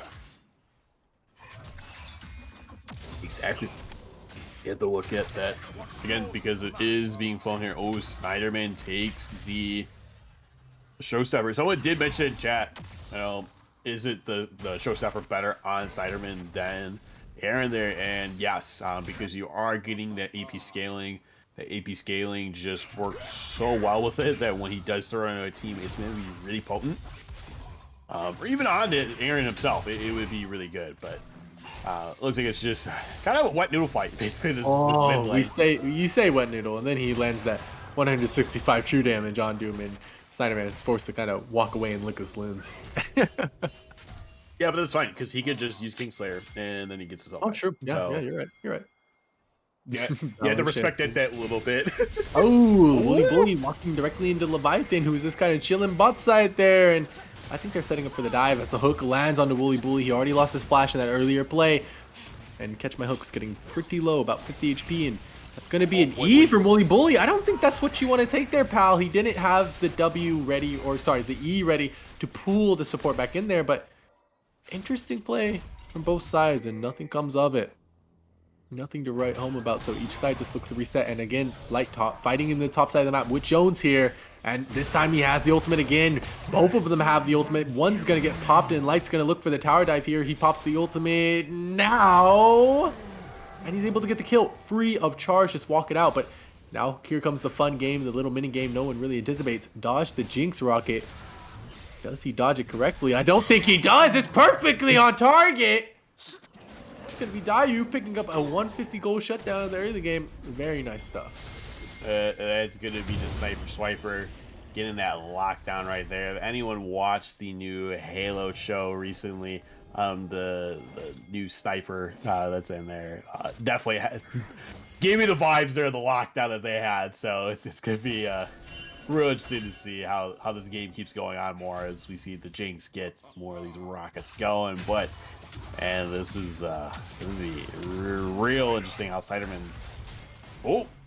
Survives this, but he does manage to survive it. The hook from Catch My Hooks just wasn't there. Snyderman was, but guess who is there? It's gonna be Key running right past the Hecarim. Aaron forcing the flash out. He chooses not to drop the onslaught of shadows. Doesn't matter at the end of the day. He's going to be looking for the charge. He doesn't quite have it. It's going to be Catch My Hooks, the one getting forced back into the team. Snyder throws out the E chains. Doesn't quite find it. A huge haymaker down onto Wooly Bully there. But they finally tower dive. They finally get the tower dive. And it will be Catch My Hooks finally going down at the end of that pretty long play. Leviathan walking into the area looking for Snyderman. Oh, he dodged 2 abilities right there. Very good job for Snyderman. Yeah, Snyderman just realizing like, hey, you know what? We need to not overcommit here any more than we need to. We got to kill on Catch My Hooks, and As much as you want to kill Aaron, Aaron does sustain very well as passive, and people don't realize, like, yeah, he can regen very well, but like Jones. Again, Jones and Light fighting. Light has his ultimate ability ready, but he wasn't anticipating the damage from a sheened up bear who gets the second E down. But at the end of the day, look at the bot side of the map, because it's going to be Leviathan coming in with the ultimate, and it's going to be Dayu finding that kill. And this Jinx is so incredibly fed at this early stage of the game. He's going to be picking up a third kill off of a hook of Catch My Hooks, and they're going to be looking for the dive, I think, onto Wooly Bully. And right now, things are just kind of collapsing around the map for the side of Zenigma. And it was a huge misplay from Light. What was going on there as they look to pick up this first Infernal Drake? Yeah, Light, I think he kind of just realized, you know what? I don't think Bite does a lot of damage. The problem is that second Bite does true damage. You have the flat damage as well as the Sheen proc coming out from him too. So yeah, they just kind of need to respect it that little bit more. It's kind of like how Black Jones didn't respect the first dive. Yeah, kind of a thing. It's kind of a similar effect of, like, they're just not respecting each other that little bit, and yeah, they're top players. But oh, Snyder barely surviving again by the skin of his teeth. This man is playing with fire, but I guess that's how you kind of have to play Silas. Like finding the auto attack, looking for the. Oh, he's looking for the onslaught of shadows on the wall. He is, but he's got no follow. Yeah. Oh, but he's gonna do it anyway. You said wrong. Dayu looking for the flash over the wall, doesn't quite find it, gets shut down. 300 gold over to Hecarim, and this could, a little bit of swing back in their favor, a little bit of value onto that Hecarim can go a long way. And I guess maybe that's their fault for not protecting and escorting the Jinx out properly. Yeah, I think he overstayed it a little bit, but oh man, Aaron this time particularly overstaying. Wooly Bully going for the flash, going for the E route, doesn't quite find it. He does get the stun, but I don't think it matters. The Haymaker was used. Like picks up another kill, and this Tryndamere is starting to look really scary. The hook goes wide, doesn't quite find it. He gets ignited up, and he's just going to start auto-attacking Jones. He's going to go ghosting. He's going to be looking under the chart for the kill, but does he live? I think he just gets out alive. He does.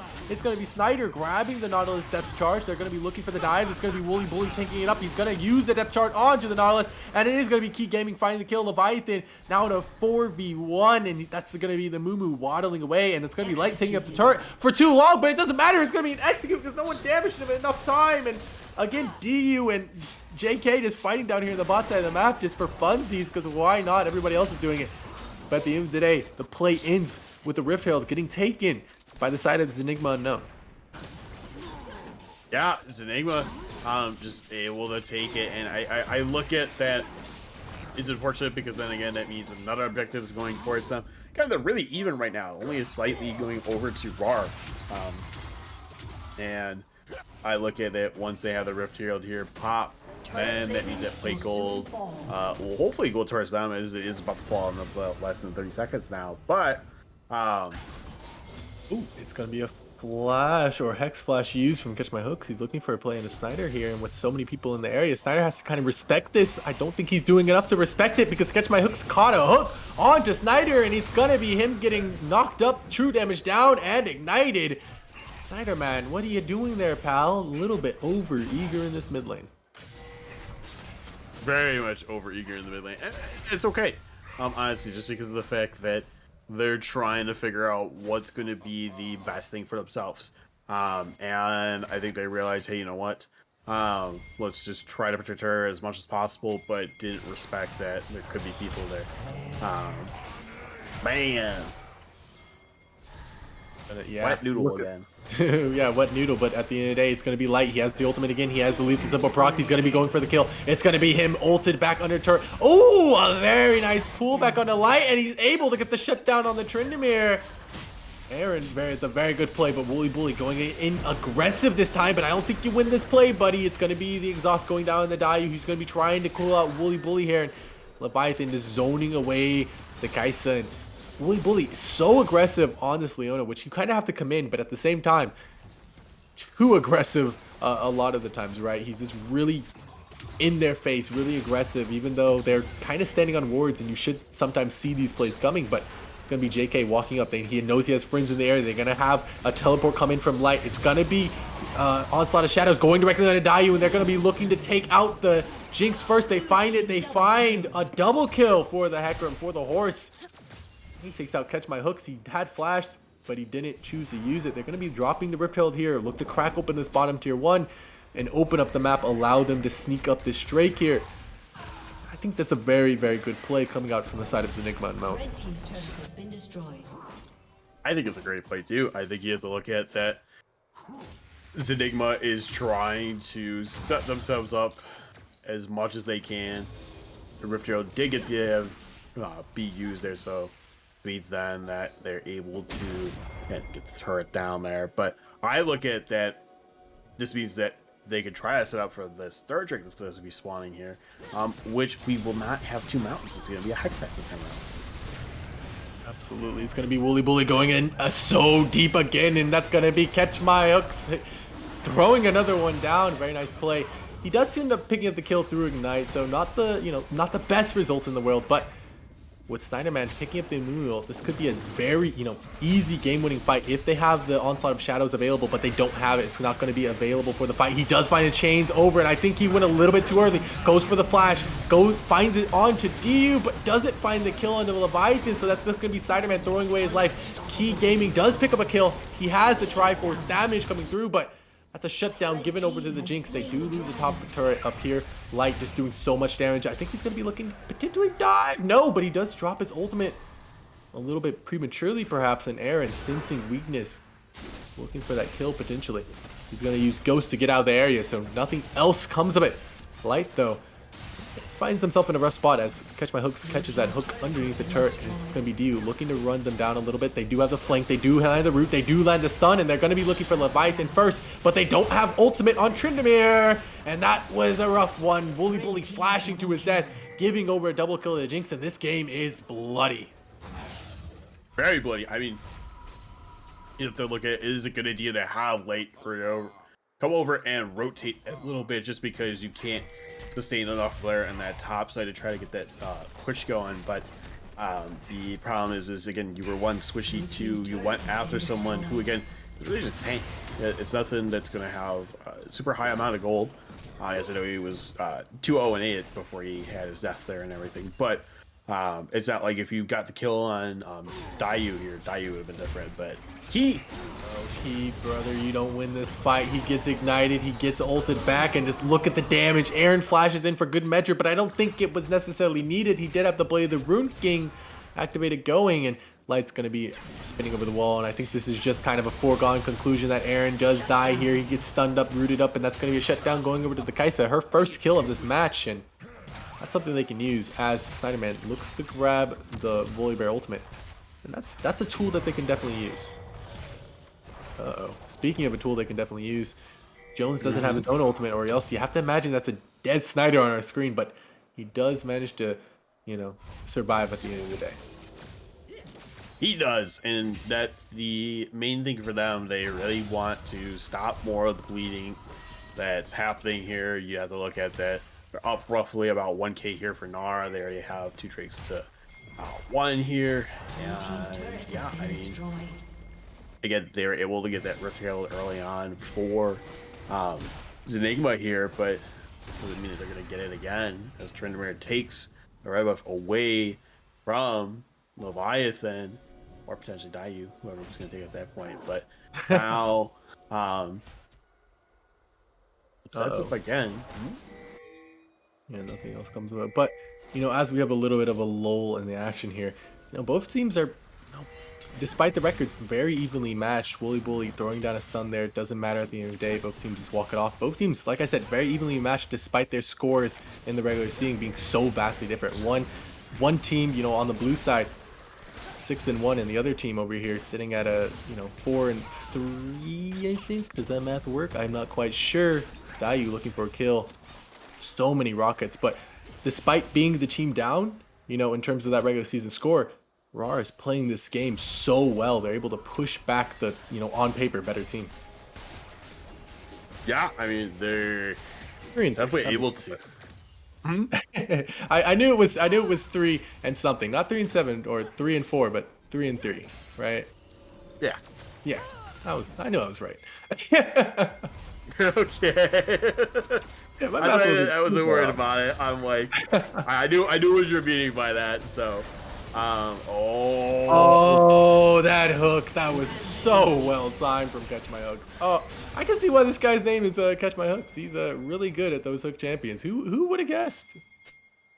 You know, it's kind of like one of my friends is named Hook Week, and yeah, if he's not playing a Hook champion and he's playing ADC, he is Hook Week.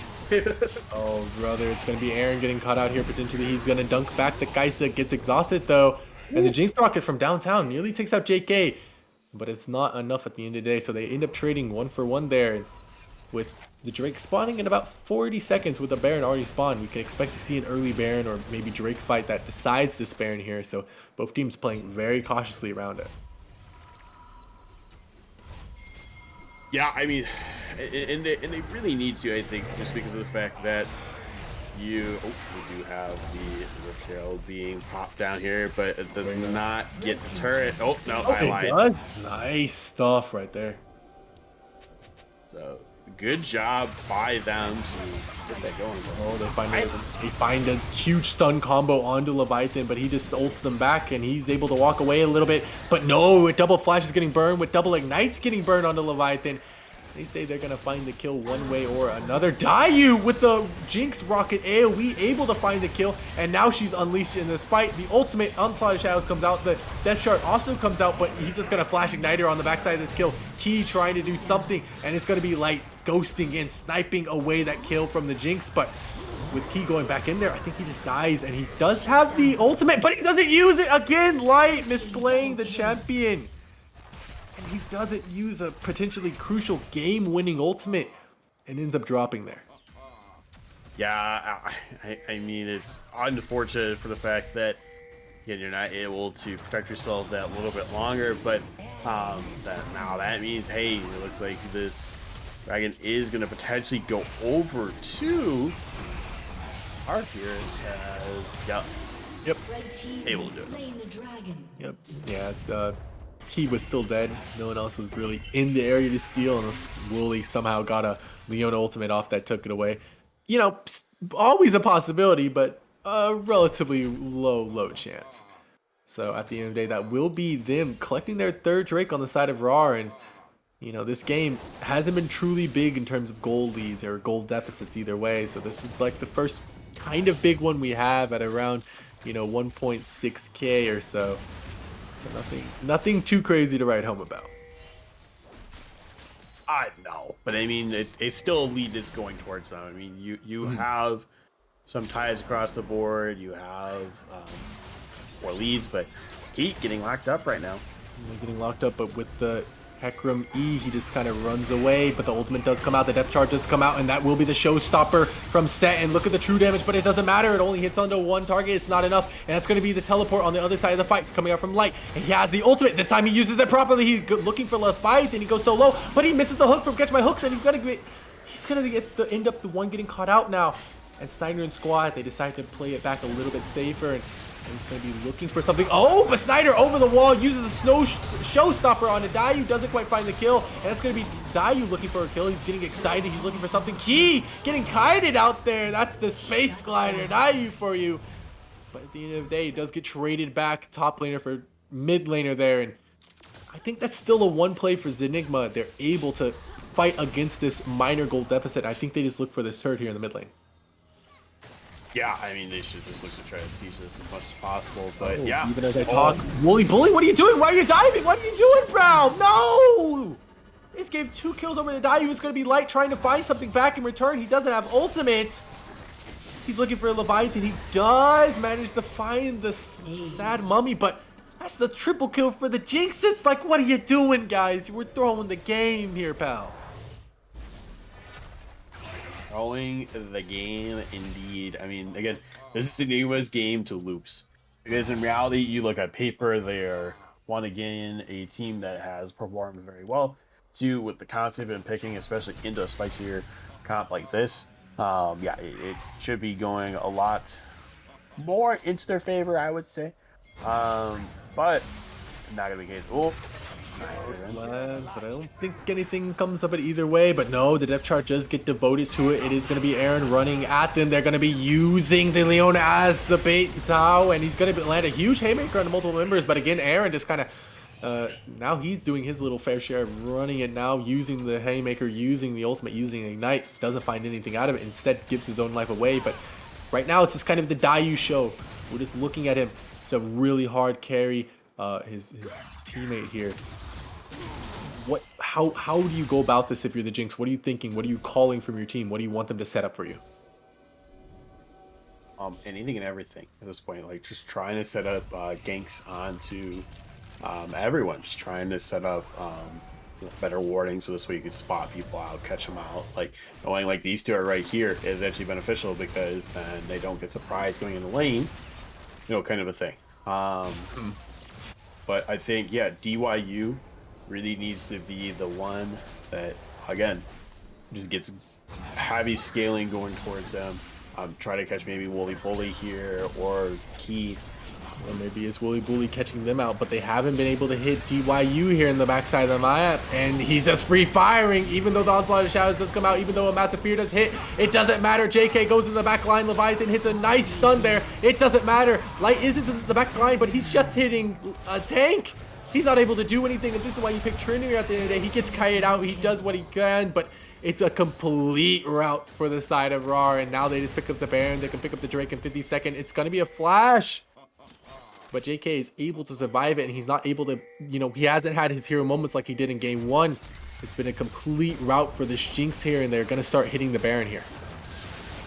Yeah, I mean, Jinx is doing very well right now. Hopefully she'll be able to shred through the Baron pretty quickly as she is immensely bad. But yeah, this is where I look at this team and Rawr is playing very well with it. I just wish they would get this next Drake and then just push out more lanes.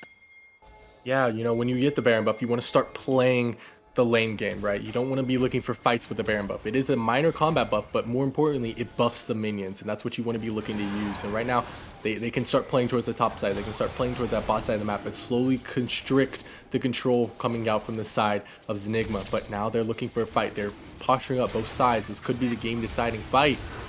And it's getting shredded. This Hextech Drake is going to be an onslaught of the shadows into the backside of the map, but they do secure Hextech's soul, so it doesn't matter at the end of the day. But they do manage to shut down DYU. Maybe they could win this. Wooly Bully is forced to flash by Aaron, but no, they can't do it. Light's already out of the fight. He still has ultimate. With JK getting taken down, with Black Jones flashing over to grab everybody. That's a near complete route, and they're just going to start running it down this mid lane. They're going to start running it for the enemy Nexus turrets, and I think they could potentially end. They have enough damage. They have enough members. This could be the game-deciding play. It could be. I think they have to look at, you still have to get through a wave here, which took a lot longer than I think they would have anticipated. But now they are trying to do something. Oh, Yeet. Oh, Light just walking directly in. Catch My Hooks probably was checking the mini map, or sorry, the shop, and just wasn't paying attention. Gets taken out in a few quick auto attacks by Light, and he's able to, you know, find a little bit back in return. You know, a small consolation prize. Oh, of course. But now that things have calmed down, look at everything right now. Baron and Eldritch aren't going to be up for a while. Turrets is really kind of the focus. Getting that far, potentially getting picks on the people, but unless they force them into kind of like choke areas, it really shouldn't go into their favor for Rawr, just because of the fact that, you know what, it's something that, you know, if they're not able to kind of keep capitalizing like they're doing right now with things, it is really just going to be even drawn out more and more and more, and then you have more of the possibility of this is their game to lose instead of you know, going towards Zenigma being the one losing here. So but it's Scaly, we do see Moving at Light off in the flank. Look at him. He's looking for the flank. But they see him on the control ward. Snyder misses his chance to go in. And it's going to be DYU kiting. Look at the kiting on the Jinx. The Jinx is able to pop off by so many kills. She's just shredding them all. And Light, he does win the 1v1. Well, kind of wins the 1v1. It doesn't even matter. Because that's going to be Jinx getting excited. That's going to be Jinx taking the turrets. That's going to be Rawr looking to secure themselves the game lead in this series and move one game closer to moving on to semis here. Very nice play coming out from Rawr. Turret has been destroyed.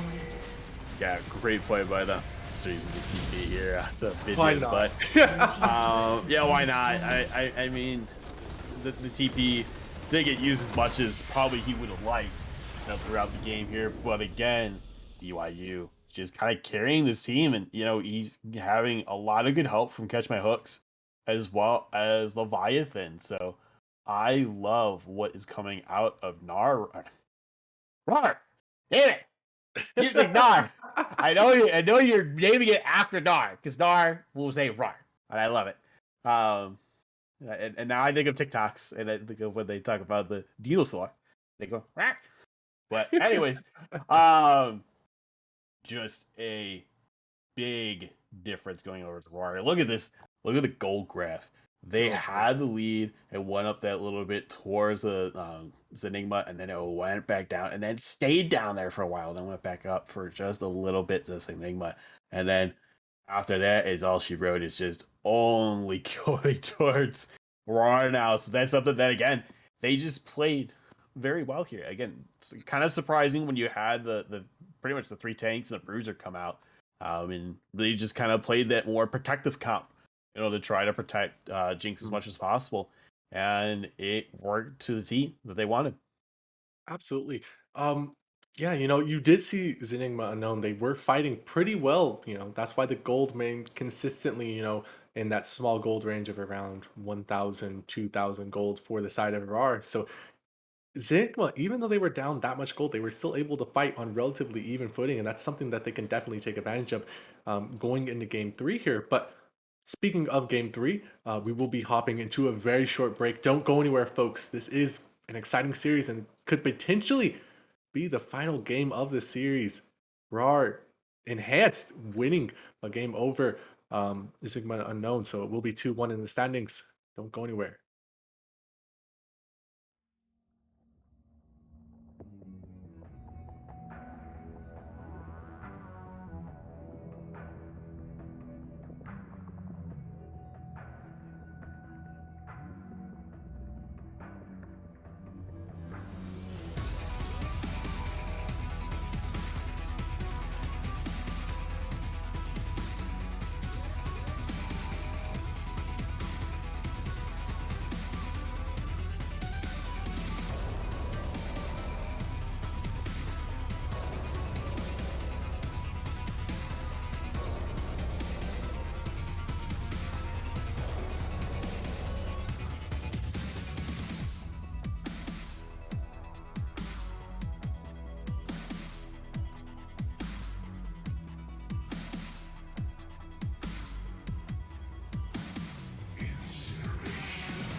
Welcome back, folks, to Runeterra Academy. We've had an exciting past 3 games.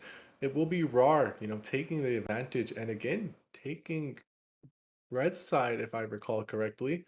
They were red side in last game, weren't they? Yes, Zenigma is the one that chooses which side they're going to be on. So they've been picking the blue the last 2 times, which I think is fine. It's been getting good picks for them, and I think it's great. I think the big thing is if they give it over to Rawr, Rawr might choose someone that they necessarily want. If they're going that blue side. Yeah. So I think they've been trying to just kind of dissipate that as much as possible. But it's usual, just same bands. Other than we get Jinx ban now. Finally, we get the Jinx ban taken away from Rawr, but they trade away the Caitlyn ban, and does that come back to bite them? Do Rawr immediately jump on that? We'll have to see. The Gangplank ban. We know it, we love it, we've seen it the past 3 games, and it's gonna be the Amumu Jinx taken away. So both sides saying, we don't want you to get your Diana Amumu Jinx picks into your hands. So Zenigma, what do we pick here? What do we grab? What do we take away? We instant lock this Malphite, and now Rawr. How do we respond? Do we respond with the Yasuo pickup? Oh, you get a Malphite right now coming out from Zenigma, but yeah, I think this is where, yes, correct, they could do the Yasuo because you already have this. Because if you let it go, yeah, see, there you go. Yeah, that just makes sense. Rawr, the smart drafting from them, taking away the Yasuo, but this always could be a bait by Zenu. Maybe they have a strategy up their sleeve to deal with the Yasuo, right? Maybe they have something waiting for themselves, in the depths of their team comps that counter the Yasuo so hard, make it unplayable for him. But maybe they just weren't anticipating Rawr willing to blind pick the Yasuo like they are, but we will have to see what Zenu does. How do they react? Do they again opt in for the Annie matchup now that they don't have their Kaisa there? What AD carry do they pick?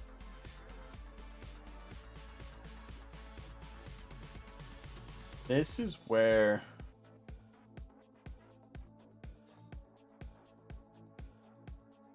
I don't know what I'd pick. Maybe the MF, maybe the Jin, maybe Azrael to kind of stay safe because you get that kind of good poke and everything there. Absolutely. Those are the 3 maybe that I choose essentially. I think Lucian's not really relevant right now. Ooh. There we go. Yeah. Spicy bot lane from Zenigma. I was gonna suggest potentially an Ashe, just to poke out this Kaisa in lane and then look to all in her with the Leona Ashe combo at level 6. But Samira, if you can get those early trades down and you can look to fight early with her passive, with her damage that she's known for, that double trigger can do so much work. But it will be pick 3 for Rawr, and they are going to grab the Rel. So they do get the Rel Kaisa into Leona Samira. So all I can say is for this bot lane, it's a lot more volatile than the other ones have been. It's if the other ones were spicy with a Jinx in the lane, imagine now a Kaisa into a Samira. We're definitely going to see a lot of early fighting down here. Definitely with that there, and that's why Rel is also good because it helps out with Yasuo when you have 2 abilities to kind of field his last breath. So I look at if they pull like what Zenigma did in the first one, where you only had like really 2 good hard CCs from 2 different champions. Yeah, like you could have that and that could work well. But you're all kind of dumping it into Rel being that hard CC and being the knockout person for Yasuo. Yeah, it's going to be real interesting how that goes. But let's see here. We do see Hakaram and Annie bans coming out from Rawr, while we see Trundle and Mordekaiser get banned out from Rawr. Yeah, very, very nice. I like the Annie. I like the Hecarim bans. Those are 2 common champions that Zenigma have liked to play this series. They like the Hecarim. They like the Annie into the Yasuo matchup. So what other picks do they bring out from the side of Zenigma? I don't know. Maybe a Vex into the Yasuo. Maybe a Rise into the Yasuo. Maybe potentially a Syndra into the Yasuo. They have so many picks, but that's going to be a blind Kayn for Rawr. This could be opening themselves up to a double counter pick here, and You don't want to see that. No, but I look at it is, I think, still okay because you really don't know if this is a blue or red cane. First off, Two, um, excuse me, then they're saving last pick for the top side, so I think that's perfectly fine. Excuse me, and then the fact that they're picking up Lilia kind of shows they want to go more with a movement style comp, trying to get that extra poke out with the swirl seeds. See if they can just keep up with you, and just try to mow you down Ooh, like a hey. Renekton. That's a Renekton pickup. mid in the Yasuo. I see where they're coming from with the shield break passive on the W, but and I guess Cinderella works pretty well. Renekton Lilia, that's actually a combo I haven't thought of. I guess it works in the same vein, as a Renekton Nidalee, except less complicated, right? A lot less skill shots to hit. Renekton Elise, another fabled combination. So, the El Clasico 3.0 essentially, but they're gonna respond with a Corki, so that's gonna be a Yasuo in the Malphite potentially, or Corki in the Malphite if they choose to put Corki top lane, but I don't think you want Corki in a long lane like that alone. So interesting coming out from both teams. I really am not quite sure where to give this draft edge. It kind of just comes down to, for me, it comes down to which team is kind of able to keep. It's just a matter of if Rawr is able to keep their Yasuo Corki safe in these, relatively dangerous lanes for them, like Malphite Yasuo that can go quickly pretty badly for the Yasuo. And Renekton Lily, like I said, can do so much work into a Corki Kayn. So that's kind of where my mind's at. Yeah, I mean, Corki. I look at this. Corki can be perfectly fine into the mid lane, into the Renekton. I think it's still even fine in the top side with the Malphite. And the reason being with that is Corki can poke a lot in the Malphite. Well, he's going to try and use his shard to poke back. The other thing is even if you're playing into Yasuo, yes, will do less damage to you in the long run. But it doesn't mean that he isn't going to be able to damage you. For the fact that, again, I know PVS is wondering, like, how does Kayn work into this matchup?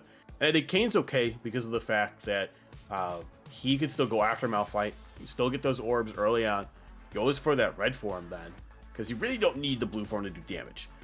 You really just need to kind of have more of that facility to the point of, okay, red would give you the knockup, blue would just give you that extra bigger slow. So I'm looking at that.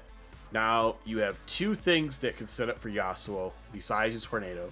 You have Corki, who again can come in with a big package, lays down a lot of AoE, forces them into more of these choke fights that have been happening a lot of the time. Where what they could even do is this: they could have Crashdown come through with Rawr, into her chain that she has, stuns people.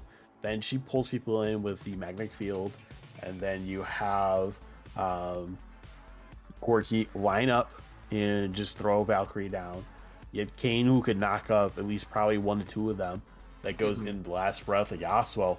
And yeah, while you have all that happening, Kaisa could just be peppering down onto them. So I think this is again, really nice comp coming out of Rawr. But the other problem is you have Smira, who could Blade Whirl, a lot of different things. And Leona, who could just kind of come clap back right at them. And you have Lydia, who again really is someone that could just escape as much as she wants. Orc goes in and chases you as much as she wants, because as long as she keeps up her momentum with her passive, she just goes zooming. So the only thing I wonder is more the Renekton in the mid with potentially what I assume is going to be Corki. Corki will still have that extra poke, but it is something that I think that Renekton can still survive enough. So I think Zenigma, again, it's coming out with a really good draft here. I think it's just really weird to see the blind Malphite, trying to figure out what he's going into. Yeah, blind Malphite's interesting to me, but I think I kind of have to toss my, put all my eggs into the basket of Rawr here. And here's why I say that. I think the Kayn can actually do quite a lot of damage, and I don't think he, the weaknesses of Kayn aren't quite as exploited into the composition of Zenigma. I think Kane can quickly and easily stack up red or blue depending on how hard they fight in the bot lane, and whether or not he's constantly hitting JK or if he's hitting Wooly Bully. But if he feels like he can just go topside, throw a W on a Malphite, walk away. Same thing with Renekton. But realistically, he's going to be getting most of his stacks in the bot lane mosh pit that we're expecting to see, right? So I think Kane, if he's able to get his red stacks up quickly, this is a really good red Kane game. Like you said, he has multiple man knockups at will. He can sustain so well in a Malphite, Renekton, Lilia. And more importantly, he can kind of dodge that Lilia sleep if he's, quick enough with his Q, W, or, just even an auto attack. And then just press R instantly, no sleep for the Lily, and that's just instantly one target taken out of the game. Yeah, I mean, that's where Lilia does help out with that, by having the sleep. So I think that's really what Zenigma needs to prioritize is a couple things. One, getting an Inferno trigger going off very well with either the follow-up of a Solar Flare or Unstoppable Force. Because if you get those two popping off, that just does a crazy amount of damage there. Two, if you can follow Renekton up with the Lilia gets sleep onto one or multiple people, then you can split your focus, have Samira kind of just pepper down two different people, put Renekton onto someone where he could just, slice and dice people up, and then, get some lockdown with the W there, as well as Malphite, who can pretty much, again, just stick onto someone and try to be annoying. So I like, again, everything that comes out as Enigma, but I kind of want to give it to Rawr here still, just because you're running a very good comp for Yasuo, where he's got a couple knockups. You have, again, just everything in your kits that really still benefit everyone. So I think this is where it could be really good, because like you could have someone then go in with the Corki or with the Brow, with the Killer Instinct, with the Valkyrie, with the Last Breath coming out of Yasuo. So I like a lot of this kind of still that potential dive comp coming out from him. Yeah, we will have to see how both compositions work out. This is game 4, potentially our final game of the evening if Rawr can close this one out, or if Zenu keep us here even longer if they're able to snipe this game away and drag it out to a 5-game series. But we will have to see how things shake out over here at Runeterra Academy. Ladies and gentlemen, don't go anywhere. We're coming back to a banger after this break.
Welcome everybody back to Game 4 of Zenigma Unknown versus 30 seconds Rawr until Enhanced. minions I am your play-by-play and host for this evening. Arlent joined once again by Gigatron. Gigatron, anything special, anything unique, anything out of sorts or wild or wacky or something you just want to talk about in terms of runes or setups, builds, whatever you can spot. So Leet is going for Comet instead of Grass, which I think is smart. Trying to get as much poke out as possible. Minions have spawned. PTA coming out of Spider-Man or Snyderman. I knew I was gonna mess up and say Spider-Man at 1.9. Yeah. There we go. Hey, I was gonna make at a least, flip joke after a while, but I gotta get there. But yeah, just aim for it, those two things. that's not too bad. Yeah, those two I think are just kind of standard, but expected. And then just again, always seeing the first strike come out of Quirky. Yeah, I can't say I'm surprised by anything. Maybe the fact that Snyderman opted to take press the attack instead of the Conqueror here. I think Conqueror would have helped in the longer term team fights, but press the attack, he's just looking for that early game burst damage, looking for those early game potentially dives and so on and so forth. So if you play towards the early game strength, I think it's really good. But we see Wooly Bully just able to walk up, get stuns, honestly at will on these two members, but they're finally going to be throwing down the hammer, throwing down the gauntlet. It's going to be JK forced to flash out. The ignite goes down on him a little bit early. The exhaust, the flash, both of them used for the Samir, and that can be rough if things turn out wrong here. They have to be very careful of catch my hooks as flashing in and Wing. Speaking of Wing, and Snyder doesn't have that leveled up just yet. No, because for him, he really needs to just have his call and slice and dice, and does a lot with that. Oh, he's flashing in under the turret. They're looking for the solo kill. First blood goes over to Leona. JK goes in, and I don't think he wanted to do that, Bud, because he had Hail of Blades on this Kaisa. It's going to be Wooly Bully looking for the solo bolo on the DU here, or Dayu, sorry. Doesn't quite find it, does get that last little proc there, and at the end of the day, I'm not sure where I would prefer that kill, as we see Jones tank up a turret shot there. Dayu getting hit by that bowling ball. That's a flash, that's a Q, that's a W from Key Gaming. That's a very easy kill picked up onto that Kaisa. Oh, Jones. Fighting everywhere, honestly. We're going around all over the map. Oh, Leet. I think Jones calls this one off. I don't think he has the HP to do this anymore, especially with that level up from Light. Yeah, I think you just walk back and you just lick your wounds there, pal. He should play around the wind wall so you don't get like extra damage poked onto you. But yeah, this is something that. Ooh, Kane's here. Kane, look at JK. That's what the person we need to watch. He does get stunned up, and he's separated from Wooly Bully, and that might be a kill as the crash down comes down, and it's going to be donated over to Dayu. And oh no, Yasuo tried to dive, using his flash in a turret, and that's going to be Light picking up a nice and easy solo bolo. That's no sweat, baby. He didn't even, wasn't even anything to worry about. Very nice stuff coming out from the Renekton here, or not Renekton, Malphite. Keep forgetting he's not top. Yeah, it's always hard to kind of like look at like how we have sat last game in the mid lane, and then now we have. It's weird. Yeah, it feels like last season where like you could take stuff like that is kind of what we're seeing now. But yeah, Catch stepping up a little too far. They're taking a couple turret shots unnecessarily, but still, great job by them trying to push out that lane. Try to keep that CS lead going for themselves, and again, they're winning early. I mean, when they win early, they've been doing very well for their team. I mean, look at it. They already have a side gold lead right now. Oh, he stunned a minion coming up from Snyderman there in the mid lane, and that is not what you want to see. You know, that's a pretty low mechanical champ. You just have to press W on the right target, and when you press W onto the minion there, that doesn't bode well, but it's not something that we can say definitively whether or not it's going to affect the pace of the game, as it's going to be Key walking up here, getting the slow down onto Jones. He doesn't have the flash. You have to remember that that was used to dive light, and it's just going to be a complete, honestly, solo kill from Key there. He just came in and got the thing done, but look at Wooly Bully down here in the mid lane looking for the gank. They know Kane is in the area. They don't care, though. Aaron has level 6, but it's going to be a flash by Wooly Bully. Even though he got the Valkyrie away, it doesn't even matter. They aren't even giving him a chance to flash. The Ignite comes through, and that's a free kill picked up for the Renekton. They're going to start up this Drake, but I don't think Leviathan has enough health. You know, people really underestimate this Hextech Drake early damage, the way it just attacks and slows everybody. It's like a mixture of Cloud Drake and Ocean Drake, and both sides are really feeling the brunt of its attacks, and I think the call is just going to be to leave it from both teams. I would say so too. I mean, even though both junglers are nearby here, it could potentially just do a 3v3 fight and, you know, go one way or the other. But, ooh, Bully. Ooh, Wooly Bully looking for a fight, looking for a play, but just kind of tanks up the damage and walks away. The Ignite did come out from Catch My Hooks, and both supports this area have been so aggressive in their picks and how they play the game, and I think that's a real deciding factor of this early game. Which one are just able to succeed with their plays and where. As again, we see Kane trying to sneak this Drake, but this time he's forced to flash away from Key Gaming, and I don't think he can contest it again. Key and Wooly looking to walk down into Catch My Hooks territory, but Labrel and the Kaisa are able to walk away. Yeah, Rawr and Kaisa, they're such a good combo. I mean, Rawr gets sleeped on, I feel like, a lot too. Because she is essentially like another Nautilus in a sense, where like, it's just very strong. But Snyderman is trying to go on to him. He's looking for it. I have to respect the attempt. Yeah, he's just getting, unfortunately, out-poked and outmaneuvered by Aaron here. So, yeah, I am, again, like talking about Rawr. The Rawr just, I feel like, provides so much utility that we just don't use for whatever reason. And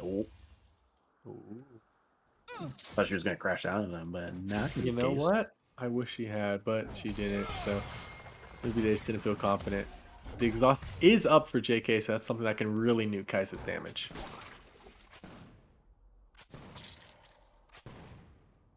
Yeah, I mean, the exhaust is an unfortunate supplementer to kind of have sometimes, you know, for the enemy team, but it's just, again, a really good one to kind of use it, especially when you have to worry about a Yasuo, a Kane, a Corki, Kaisa getting a lot of damage there. A lot of 80 with one that's being mixed hybrid, two that technically are being mixed hybrid, but yeah, it definitely will be interesting to see how these two play out here for that mixed damage as to what they're going to go for. But I am glad that now we see CS is coming back to being even. So JK and DYU is going to be pretty close there. But Yeah, very close in the CS. Not too much to write home now. No, the only lead noticeably is in the top side. But speaking of the top side, there's Let. He comes in with the unstoppable force. They find the stun. He gets the flash out from Aaron, but I think he's out of range. He does manage to trade back a kill. Kane does pick that one up, and now he's going to be ulting into Snyderman, but I'm not sure if he wins this. He does have the dominance. He double has that level 8, and at this point, he's going hard in the paint. He does not care. He gets the stun. He gets the shred, and he's dashing around. He's dipping around, and he looks for hooks, and that's gonna be hooks trying to flash out. But buddy, you're facing Ililia. She hits the flashy Q, she hits the sleep, and even though Snyder gets taken so very low, at the end of the day, they don't find it. So this is one of the few games where they are down in this early game in terms of gold, and that might be a bad thing as Wooly Bully seeks to dive DU, and they make it look easy. and this is the thing here. So when you have your support leave, and you know you're going against Leona. Leona doesn't always roam. She doesn't have to, but she should. The benefit of it not roaming is then when you have a 2v1, you pretty much almost automatically win because you just Zenith Blade in, you bash them with your shield to get the stun going, you don't even have the sword flare. You're just trying to kill them as much as possible, follow up with the AD, so that way you get the 80 damage going out, and use the Ignite, you know, worst case scenario, just to burn through someone quick if you're having to you know, set for something else. But that's where this is really good by Rawr right now just clear these wards around this Hex Drake. We haven't had the Drake be taken yet, and it's over 10 minutes now. Yeah, I was literally thinking that this is the latest that Drake has been taken this whole series. Both teams they just haven't prioritized it like they did last time, and that's, I think, is super interesting. Crashdown being used just to help a little bit of the wave clear as they prepare, I think, potentially to take that Drake. Both teams looking to contest that Corki package is online. I think it is available. Yeah, it is. He's just waiting to go back and grab it. He did use teleport Aaron to get back into the lane. It's going to be Hex Splash back up the wall for hooks, but Key is able to take away that little extra pad of vision, so that is something they can look to abuse in this upcoming fight, because I can sense it brewing. Yeah, I mean, the fight's coming. Yeah, it's here. It's right here. Leviathan going in on the Wooly Bully, but Aaron, oh no, he Valkyries right into the Malphite. He has Unstoppable Force. They don't even drop to use it. He doesn't even try to flash. He doesn't even try to get away. That's going to be Wooly Bully dropping the ultimate onto Leviathan. He tries to flash away. He doesn't quite get it. That's going to be the double stun coming through. That's going to be a kill, and that's going to be an Unstoppable Force on the top side of the map. They're looking for Black Jones here. Light trying to do what he can, but he just doesn't have the damage. He does have, you know, a little bit of resistance in terms of the Brown Vest. He's going to be ulting through, and I think that's going to be a kill for Black Jones. And on the top side of the map, Yasuo comes up clutch, even as they lose the fight and lose the Drake at the end of the day. Yeah, unfortunately, they will have the Drake go over to Zenigma here.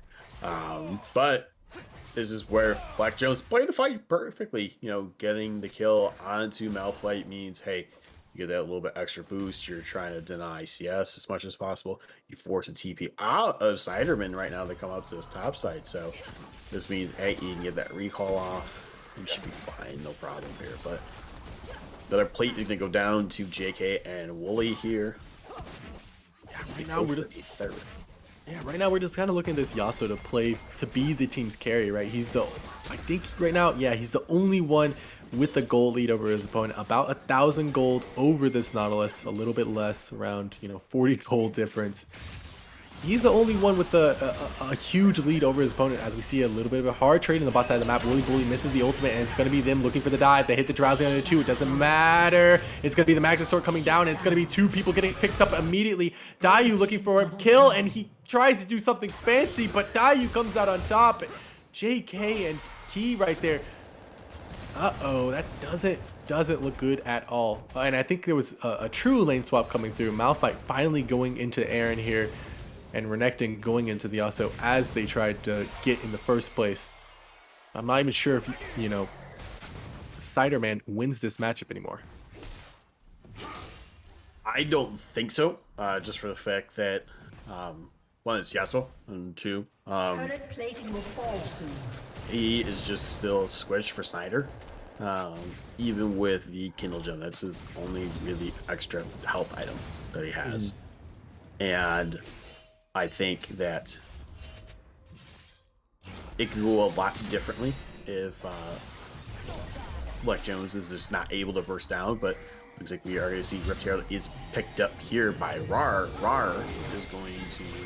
Oh, they're going to be looking for a Zenigma. No, that's going to be Wooly Bully going in for his team. Black Jones trying to dip, dodge, and duck away. And he misses the Unstoppable Force. Gets stopped by a wall, and the bowling ball gets dodged away from Key. He's got the movement speed, though. Looking for Aaron, but he's getting kited away from him. The package was picked up. Doesn't get used for anything. So at the end of the day, that doesn't come up, you know, anything consistent. Just used to escape a little bit from Light there, even though he did miss the Unstoppable Force. But that was an interesting play from Zenigma. They managed to get a single kill, but everybody else, you know, managed to escape with their life. So I think that's a little bit more worth it, because they were able to pick up that Rift Herald at the end of the day. But at the end of the day, Rift Herald, it's important how you use the Rift Herald going into these later stages of the game, and where they choose to focus their pressure and attention and break open a tier 1. Yeah, I mean, and the idea is maybe just There's a dive. Oh, that's going to be the exhaust coming out. That's going to be the heal coming out. And I think, JK, you went just a little bit too far. That's going to be Black Jones coming through with the teleport. He's going to be looking for the kill, and they do get it at the end of the day. And it's, look at Wooly Bully over here. He gets knocked up again, gets stunned up again. Wooly Bully trying to run, trying to flee. And it's going to be a double knock or double sleep coming out here. for Leviathan, and it's going to be Catch My Hooks going just a little bit too deep. He does have the Magastorm, it doesn't matter at the end of the day, and it's going to be Leviathan. He doesn't have ultimate, but look at the damage from Dayu and Aaron. They do so much, but look at Key. He's doing so much work with his Qs, with his Ws, with his kiting. And even though Aaron tried to flash away from it, that's a triple kill for this Lilia. 8-1 on the pick, and he is absolutely smurfing. Yeah, I mean, he is just getting so much damage here. Being able to kill as many people as he wants. Basically, once he sets a goal, that person is pretty much a goner, unfortunately. So that's where he is performing well in that aspect. Now, we do see Darkin has been picked up by Leviathan. I think it's great because that is the one that he really needs to have, just because that's actually a knockup for Yasuo there. But Wooly Bully Getting aggressive like we know him to do. This is his play style. He likes to get up in their face, sometimes to the detriment of his team, sometimes to the detriment of the enemy. So you can't really complain if you're on Wooly Bully's team. Well, you probably can, but when you're, when you're winning most of your games, I probably wouldn't complain too much. But it is 17 seconds on this Ek Drake, and it might be Catch My Hooks getting caught out here just a little bit. Forces the crash down defensively. And that's going to be a chunked out Rel there. Like on the bot side of the map. They would be trading a tier 1 in the top side. It does go down just now for the Drake, but without your Yasuo here, without your Corki package up and available, all you can kind of do is just use the Rift Hail, trade in the mid lane, and I think this is a fine call coming out from Rawr. Yeah. I look at, hey, you're getting two things out of it too.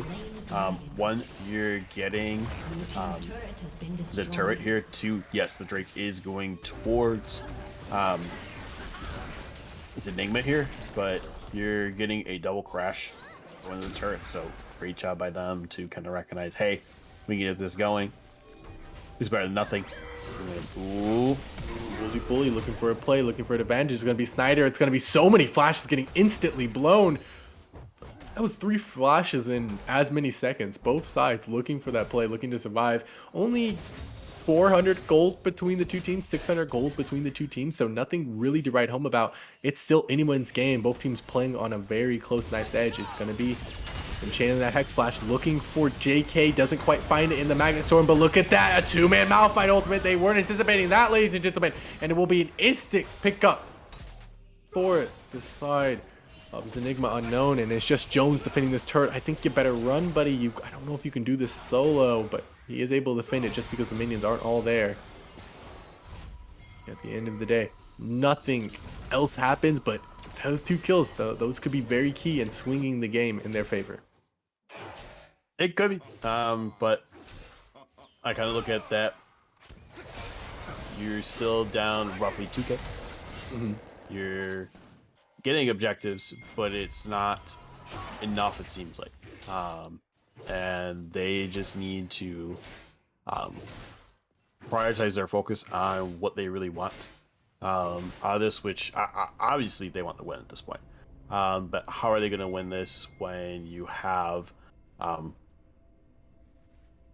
comp that works well as a dive comp, but unless you're able to knock up a bunch of people or displace a bunch of people, it's not going to work out since Yasuo can't come in. So, yeah.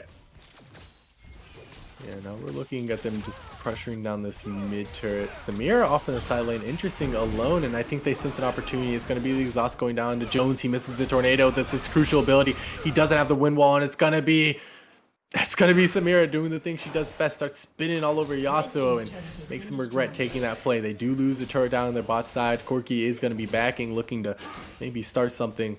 I don't think he quite has the package up and available, so he can't make a true play, but it's going to be Light off on the side looking for a flank angle potentially, and them sensing that means that they won't step up to defend that turret.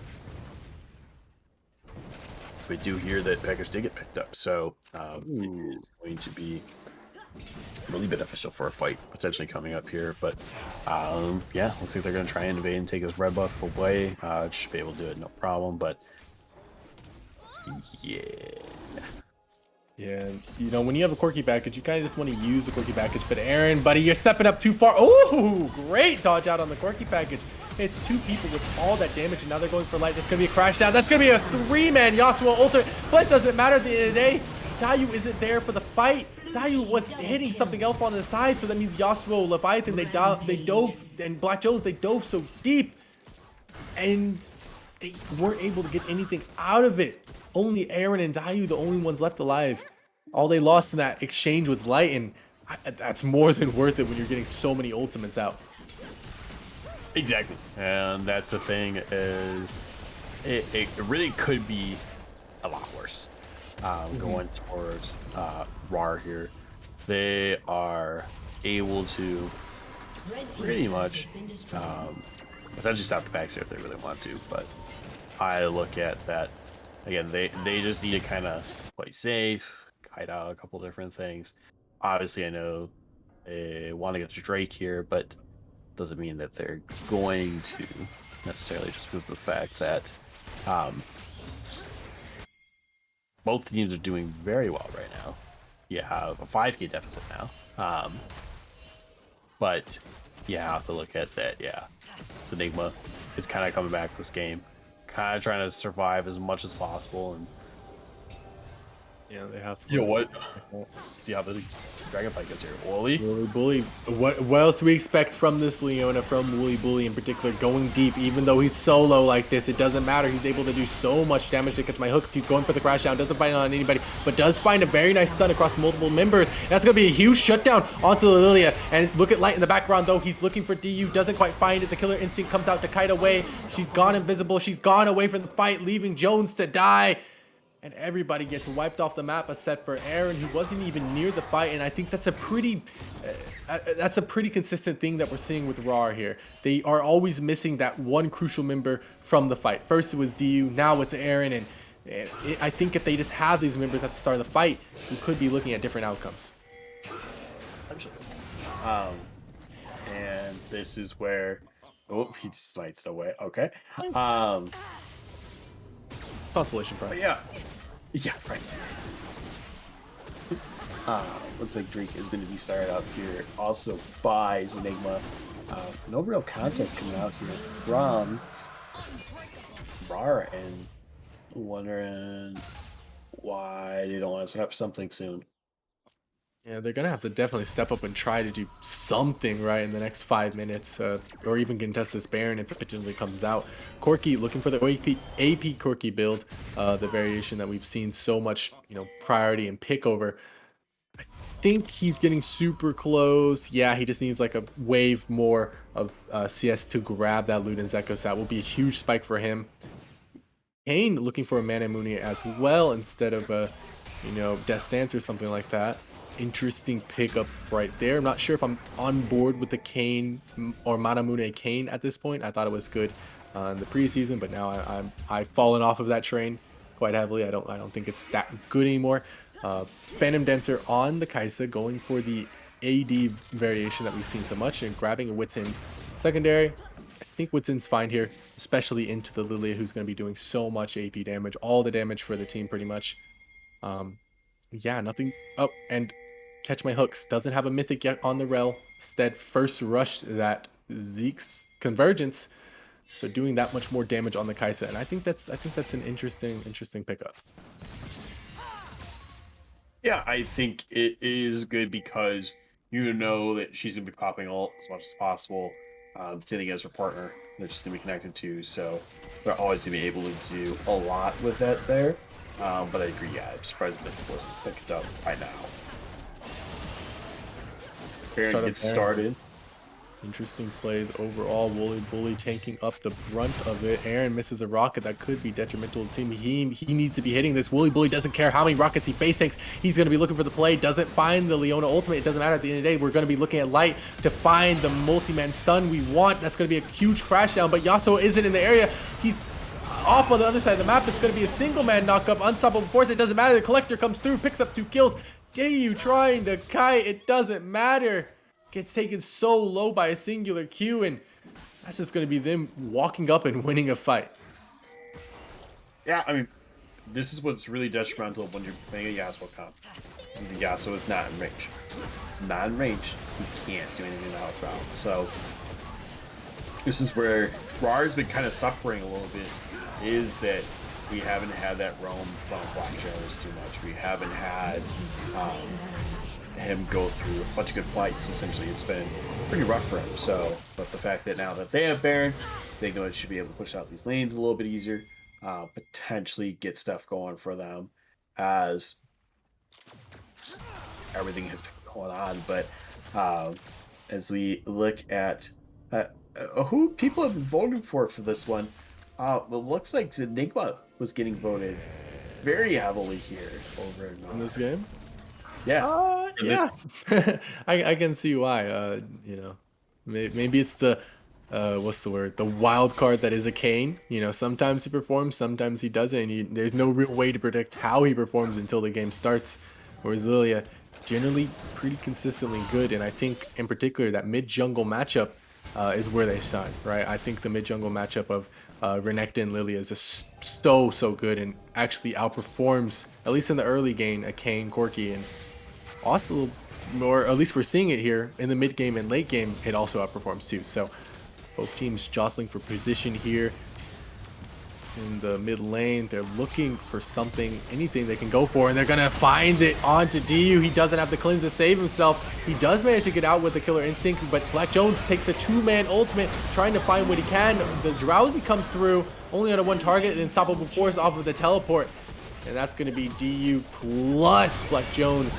And Catch My Hook's being picked up. And that's going to be Aaron trying to do what he can with the Corki package. And then nothing happens. It's going to be Light taking the entire thing. And he's only down to half HP. Red team's inhibitor has been destroyed. Yeah, this is where the Malphite is definitely very strong for themselves. I don't know. This is just... Ooh, Kane goes in. Kane looking to try and survive. He does get the multi-man knockup. He does get the wall heal, but it is going to be Catch My Hand surviving up long enough, or gets up in time to potentially save the game. I think they could have just brute force past it, but I guess with your main bruiser so low, there's no point to risk it. So smart play from the side of Zenigma just to back off here. So it's just what they do, and they're just going to be looking to transition this into an Infernal Soul, which is kind of a lock for them to get at this point. Yeah, it definitely is a lot for them to get. I think if they can get that... And he was instantly killed. What the heck? They didn't even need a Leona engage. Well, it's Samira. Samira is stupidly strong. Yeah. You also have a very fed key gaming right now, where he Yep. has, let's see, 18 Dark Harvest stacks right now. Oh, yeah. So, yeah, this is where why key is just being able to poke and do so much with it as well too. So, I think that's where they Red team's turret has been unfortunately destroyed. had a little bit of a slip up here. Is Key was able to kind of perform very well with Lilia, as well as your Kitty, your Samira had to. Those two are just doing so well. Yeah, he was able to farm up. Not only was he able to farm up, he was able to find early kills, early advantages, which has accelerated him over Leviathan. It's going to be a Hex Splash into the middle of members, but he doesn't do anything off of it. Catch My Hooks just wants to do it. Wooly Bully dropping an ultimate into the turret. Doesn't stun the turret, but I guess it doesn't matter when you're this far ahead. About 11,000 in terms of the goal difference, but Leviathan and Squad, they're still looking to fight strong. They just need that multi-man miracle knockup coming up from Leviathan, but it's going to be Dayu getting rooted up, getting stunned up. He does use the killer instinct to try to survive a little bit longer, dodges away from Light's ultimate, but it doesn't matter at the end of the day because there goes Key Gaming. And it's going to be Ciderman zoning off 3 members by himself. He does not care. They're going to take the turret, they're going to take the inhib, and more than likely they're going to take this next Nexus turret with this wave here. They don't need a Baron buff to end, they just need this Infernal Soul, and it's all in Black Jones and Catch My Hands. Look for the multi-man miracle knockup, looking for the flash, looking for the crash down, looking for Aaron to do some damage with these rockets. They're looking for it, they don't quite find it. That's going to be him sacrificing his life to the cause. That's going to be both of them going down. That's going to be the GG's coming out, and that's going to be the Nexus getting destroyed. Yeah, this is where again it looks like Zenigma woke up after these 2-game losses in a row. I was like, hey, you know what? We're still hungry for this. We really want to win this series. and they came back commandingly. They were able to get a Dragon Soul. They were able to take down a lot of turrets here, got the Baron when they needed to. And yeah, they kind of just had that good killing spree going off for themselves. That between the ever so fed Samira that was just able to kind of hook people up pretty quickly, as well as the Lilia who just performed well. Yeah, look at gold difference over time. It is just crazy that Enigma is pretty much the one that keeps staying alive and ahead for so long with that. So I think that's where um it's really great that they got that momentum going and never stopped. Yeah, absolutely. This is a complete different sort of game than the other two we've seen, right? Where their other two losses, um, where they kind of just lost that early game prowess that they had in this game and then their first game where they were like really aggressive. They were smart about their map movement, they were smart about their plays, and more importantly, they were smart about responding to the map movement of Rawr. And they were able to keep Aaron in the mid lane where they could keep him in check with the Corki. Um, Granted, they had a few int plays, around where they tried to solo dive you down there, and they ended up giving over 3 kills, but not bad at the end of the day. But we will be going to a quick break here as we get ready to silver scrapes for game number 5 is Zenigma Unknown versus Roar Enhanced, the first seed of their group going against the fourth seed of another group. Who comes out on top? I'm stoked. I'm ready to see who wins this series.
Welcome back, ladies and gentlemen, to Runeterra Academy Freshman Friday. We've had an absolute banger of a night, but we have to close it out, unfortunately. It has been lovely to cast these games, but it will be Rawr on blue side versus Zenigma Unknown on red side. Both of them sitting at 2-2 in this series. How does this one go down? Gigatron, walk me through this first ban phase. I don't know how it's gonna go down because of the fact that it could be anyone's game right now, just because of the fact that it really has gone so back and forth. You had Zenigma win the first game, 2 clap back from Rawr, then you have Zenigma win the last one, and now Unknown could potentially get this one as well. So I think this is what is really kind of beneficial to Zenigma, is just figuring out what they're trying to play, and there is a change up now on picks and bans. We do have Malphite being banned out instead of Diana, as well as Amumu being covered. And there goes the moon. And instantly, when they leave up that Diana, they're gonna pick the Diana. So Zenigma is gonna opt to take the Yasuo away. They do not want that Diana Yasuo combo to come down. We're moving fast to this pick ban phase. Nautilus getting grabbed up for that support role. I think this is the first time we've seen Wooly Bully off of Leona this entire series. I don't remember, to be quite frank, what he played in game 1. But yeah, now we get to see his Nautilus, so this should be very interesting. Nautilus kind of a make or break pick, right? If you int on Nautilus, you can really int the game away, even more so than you int away on Leona. So he needs to be, maybe temper his aggression, but this time they got all the power picks they wanted. They got Set, they got Caitlyn, and now they can look to counter pick the Nautilus in, you know, blue 4, blue 5 ranked. And yeah, I think the Set's going into the Yasuo. Not sure on that, and I'm not sure if I like that. Lilia gets picked up for Zenigma Unknown.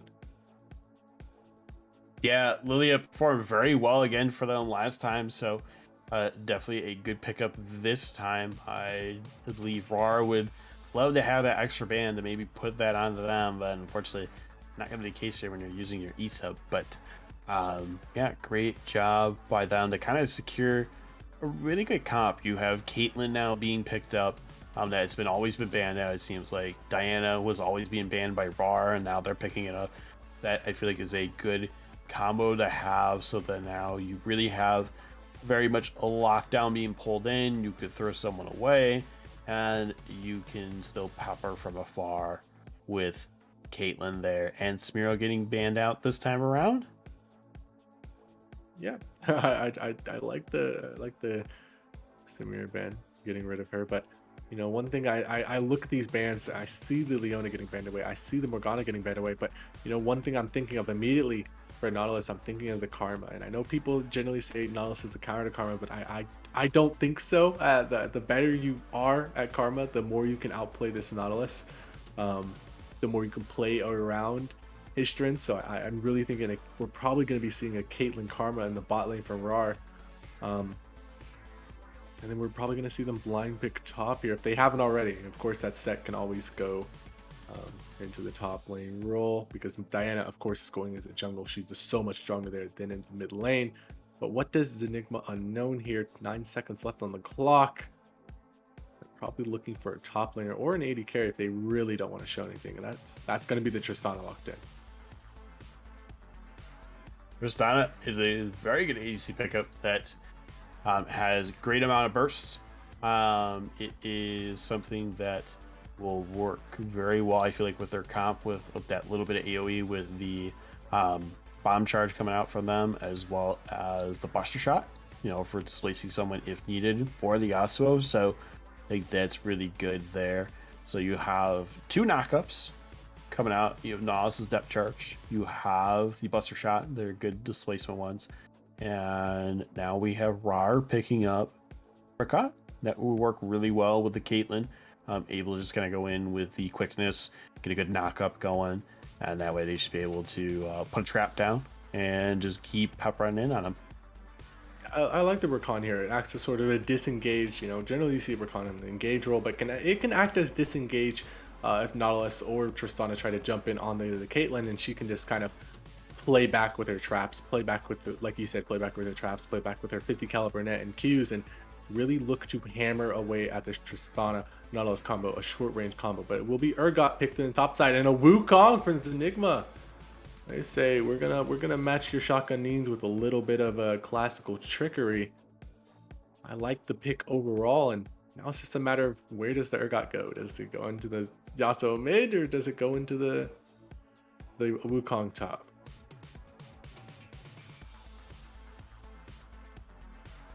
Yasuo mid or Wukong top? I think Yasuo mid and then Wukong top.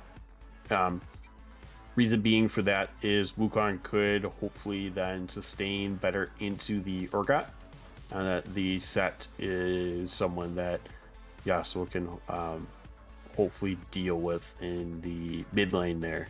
But it could go a whole different way here. I look at that. I think it's a great idea that those two could be flexed, but I think it's just a better matchup that Wukong goes into Urgot, Yasuo goes into the set, and then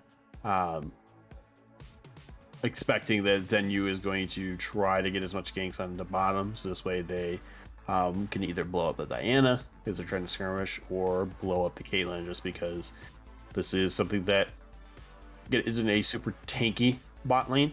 There's a little bit more swish, but they have a lot of movement that they could be doing and everything. So it would be interesting to see how the Rakan does with the rest of the team, just because trying to figure out how the Urgot can get those ganks going, to get himself going ahead. Same thing with a set. How a set can I get ahead? Where Diana, yes, can help out, but again, we expect Rakan to roam, so really going to be relying on catch by hooks. Absolutely. So this is the last time I'll have to ask you this question for this evening. So Gigatron, which side do you favor coming out of this draft? So one, we are going to see Lee is the one doing Wukong, so that means then Snyderman should be doing the Yasuo. I love his having Garen and all that.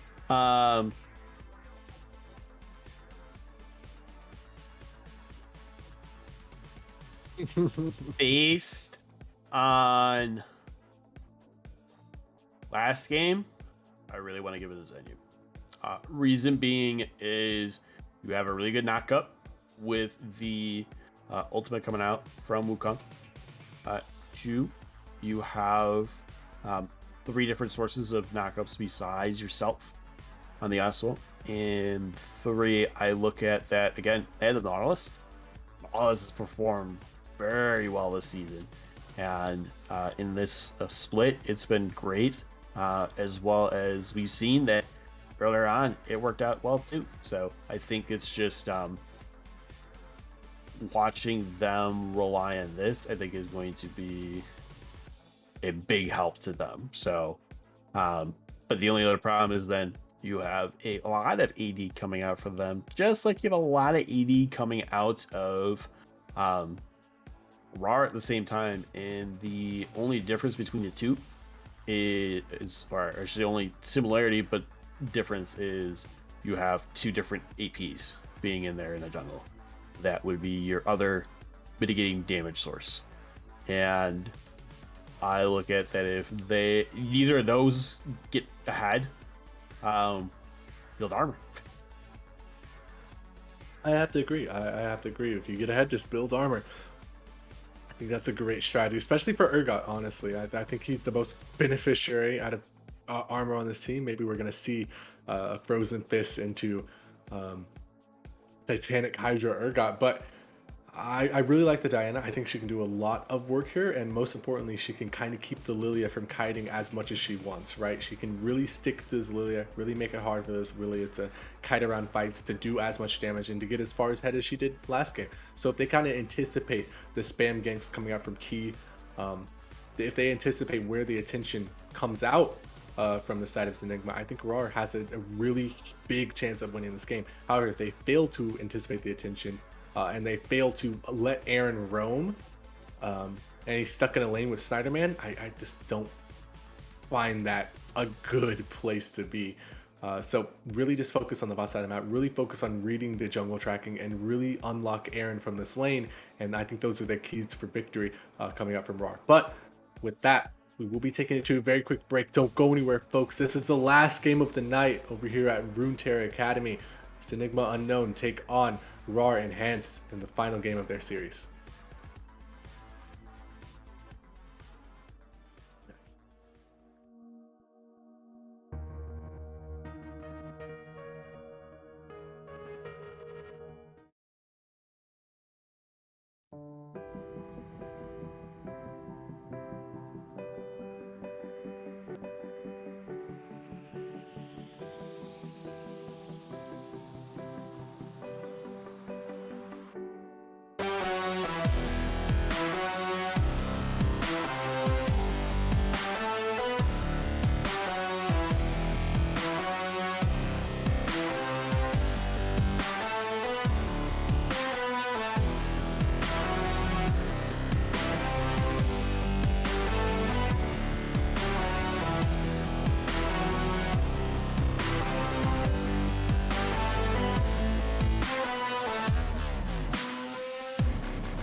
Welcome back, ladies and gentlemen, to Runeterra Academy. It is the last game of Rawr Enhanced as we see them stacked up in a bush versus Zenigma Unknown. Both teams have scrapped it out for us tonight over a long battle of around 4 hours and some change. If you stuck with us the entire time, very much thank you, much obliged. But ladies and gentlemen, our journey has to come to an end, and this will be the last time, Gigatron, I promise. Do you see anything interesting about runes and setups?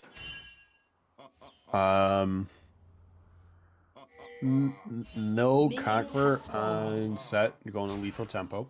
Oh, that is interesting. Yeah, because you can really go either with them. I feel like I like it. You're going against potentially another lethal tempo person in the mid lane, so you might as well with that. And then Hail Blades, of course, coming out of Trist. We're having Fleet come out of. A little bit of a fight here in the bot side of the map, but Catch My Hooks will walk away with the free ignite and half his HP missing, but I think that's a pretty worth trade for the Rakan there. Snyderman looking to trade hard onto it. It's going to be a flash from Wooly Bully. He messes up the hook, he messes up the auto attack, but they're still going to go in anyway. He doesn't care that the bomb's on top of him. And both sides are just, they've just gone crazy in this last game. Both sides trading summoner spells, exhaust, flash, and ignite. Exactly. Excuse me. It's really detrimental to this bot side here for Zenigma, because now you have none of you're really damaging things around anymore. Ooh. Oh, it's going to be lightly trading hard onto Jones there. But, buddy, I think you overstayed your boundaries. You went a little bit too deep. Jones looking for that level 2 there. Doesn't quite find it with the Qs. Or, sorry, with the auto attack. So, it will be light. At the end of the day, sneaking away from that gank Leviathan. Looking for something. Down about a camp to the Lilia. And it's going to be Jones getting taken out for first blood. The Wukong doing work. And that's why you pick Wukong into the Urgot here. Yeah, it is crazy with that. That's why, like, you have to realize Wukong can just bonk people pretty easy with his staff there, and no one respects it a lot. Honestly, no one really respects it as a top laner, and they really need to. And I want to say thank you to Team Gap, because they are rating us with 30 people. So hope you guys had a fun stream, that everything went well for you guys, and enjoying our game 5 banger here for our quarterfinals. But as we see DU getting rooted up there, getting taken out by Wooly, and that's going to be the gank from Key Gaming. And like I said, their focus was going to be bot side of the map. Gigatron, this is just what they want to do. And it's going to be a pull back in from Aaron. He's looking for a little bit of trade on the Snyderman, but with the Yasuo shield blocking so much of the damage, nothing else comes of it. exactly. I mean, that's the great thing about Yasuo, is you do have your free shield that does help you out so much. But you also have to look at that this top lane. Oh, ooh, he misses the Q from Jones, but I don't think it matters. Light looking for another potential solo. Bolo doesn't quite find it. He's going for the flash, but Jones with a nice flash away. That's gonna mean the monkey is taken down. Very nice play from Jones. A very nice flash to keep himself out of danger. And the haymaker comes down from Aaron, but I don't know, man. You're down about 4 CS in this lane. You're getting shoved into your solo on HP, but you can always look for a play. Always look to turn it with a Leviathan gank. exactly. With the stun mid. Realizes it's here, but you know what? Let's just let's just go to my top side. He ain't gonna do anything to me. So good job by him. Yeah, I respect it. You know, they don't have anything to worry about. So he's just able to freely push this in at will, and he's just dominating this mid lane matchup. And this is what I was talking about. Aaron, what just hasn't been able to unlock himself from the lane, and the you know, in their victories, they were able to unlock Aaron, right? They were able to move him around the map at pretty much at will and be there for any of the plays that they wanted to make. Now they haven't been able to do that, and they've lost those games where they haven't been able to properly move Aaron around. So I fear this might be a loss for Rawr if this carries on, and if they don't find a solution for this quickly. They need to, because if they don't, then this could result in them losing the game. And I think a lot of us they're rooting for Rawr right now. Is like they're like the underdogs. They're the ones that probably won't make it into this, because Zenigma it had a really good season start. They had everything going well for them, but this is where it is a really interesting lane to always keep watching this top side here. As again, Wukong works really well in the Urgot. It's just Urgot, once he hits 6, is going to be really powerful, because he gets him from range. You could just pepper down onto him pretty easy. And excuse me, hoping that we see more out of him. But you're gonna see the Infernal Drake is gonna be started here by Zenigma, Unknown, and there's really no contest coming out from Rawr. Yeah, Rawr's not looking for it, and it's going to be like going in for the solo kill, looking for to do something, but both top laners have level 6. It's just going to be Urgot quickly and easily decimating the Wukong up there. And buddy, I don't think you win this matchup anymore, especially not when he has a Bramble Vest available to him. Exactly, and that's why, again, he's able to do so much with this, because he played it out. He had it where he was just tinkering down onto someone, no problem, whether it's the clone or if it's the actual real Wukong there, and it worked out well. Yeah, absolutely. Just looking for a little bit of harassment onto Aaron here. Doesn't have the ultimate, so they can't make a play that would result in an easy kill for Snyder. Oh, but look at Catch My Hooks. Look at Leviathan. They're in the area. They're forcing Snyder Man to walk away, but this is less than ideal, right? Usually when I say unlock the set, you kind of want to... You want those ganks to succeed, right? You want those ganks to move him around the map. You don't really want to move other people into the map, and you want the Caitlyn to be the benefactor at the end of the day. Light again going in on to the Black Jones up there. Nothing else comes out of it, and both teams are just trading back and forth. And right now the gold lead is, about 100 in favor of the Zenigma Unknown. Yeah, gold lead, not too much. I mean, they do have the Drake, which kind of helps them out a little bit. Facebreaker coming out. Facebreaker coming out. Nice flash to get away from Wooly Bully up there, coming from an off angle. Wasn't anticipating him coming from the top side, but it's still at the end of the day, Aaron managed to get out of that alive, and that's a smart play. DU now looking to trade a little bit under his own turret against the Tristana, and it's going to be the Haymaker used just to try to clear this wave as much as he can, and it's going to be Leviathan looking for the gank potentially onto Snyder Man, but he's able to walk away. And this Diana just hasn't been able to accrue the value that we thought it would accrue so early on. There was a reason this guy gets it banned away from all the time, and he just hasn't been able to go crazy on it yet. And you have to wonder, when does that craziness come out as they look to pick up this Rift Herald for Zenigma, and they're just catching all these early game neutral objectives. Yeah, I mean, hey, you know what? They need to, because if they keep having these, then they can kind of command the game that little bit more. They'll get a little bit more plate gold for themselves, and they can figure out what's going to be really beneficial to them. Is like, are they popping in mid lane? Are they popping in bot side? They're trying to open it up more. What's really going to be, that situational thing that they need. So, it's going to be great to see what the outcome is. But, yeah, seeing a wet noodle in the mid lane. Leviathan the gank. This could be potentially it. No, he just walks away and then nothing happens. Snyder Man hits a knock up, but he's not going to take the knock up. So, again, nothing else happening in the mid name. Oh, but look at this. Catch My Hooks roaming up. Stiz standing on a ward, and Key Gaming is in the area. That's something that they do have to worry about just a little bit.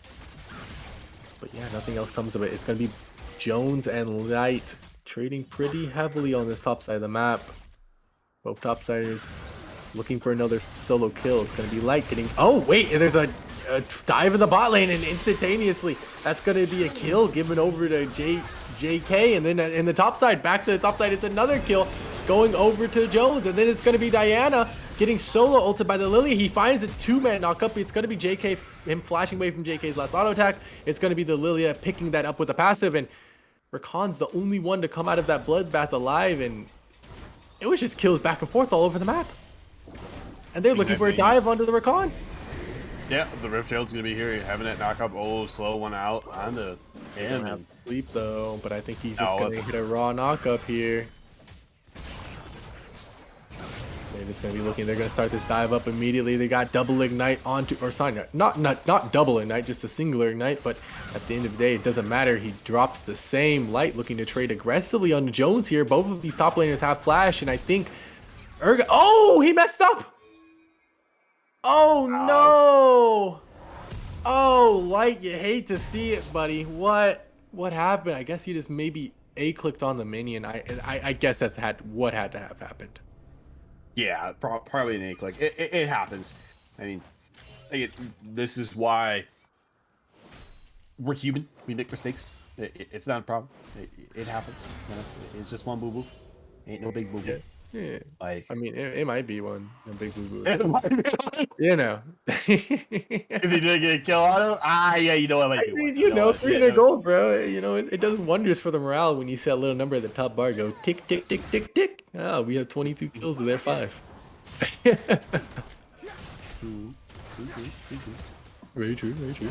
I'm losing my mind because it's like a 12 o'clock night. But, oh, we got another gank here in the bot side. That's going to be the depth charge going down. That's going to be a Tristana jump directly onto a very dead Rakan. He got instantly blown up. And that's why you pick Tristana Nautilus in this early game. It's going to be Snyderman walking out after taking a ward. And, you know, they do have a lot of turret plates taken topside. So that's a strength of point of strength for them. But they're going to be losing the second Drake again. And you have to wonder, is this the beginning of the end for Rawr Enhanced?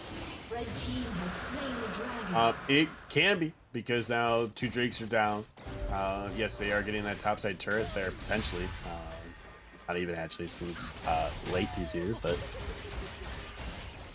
Ooh, this is gonna be late.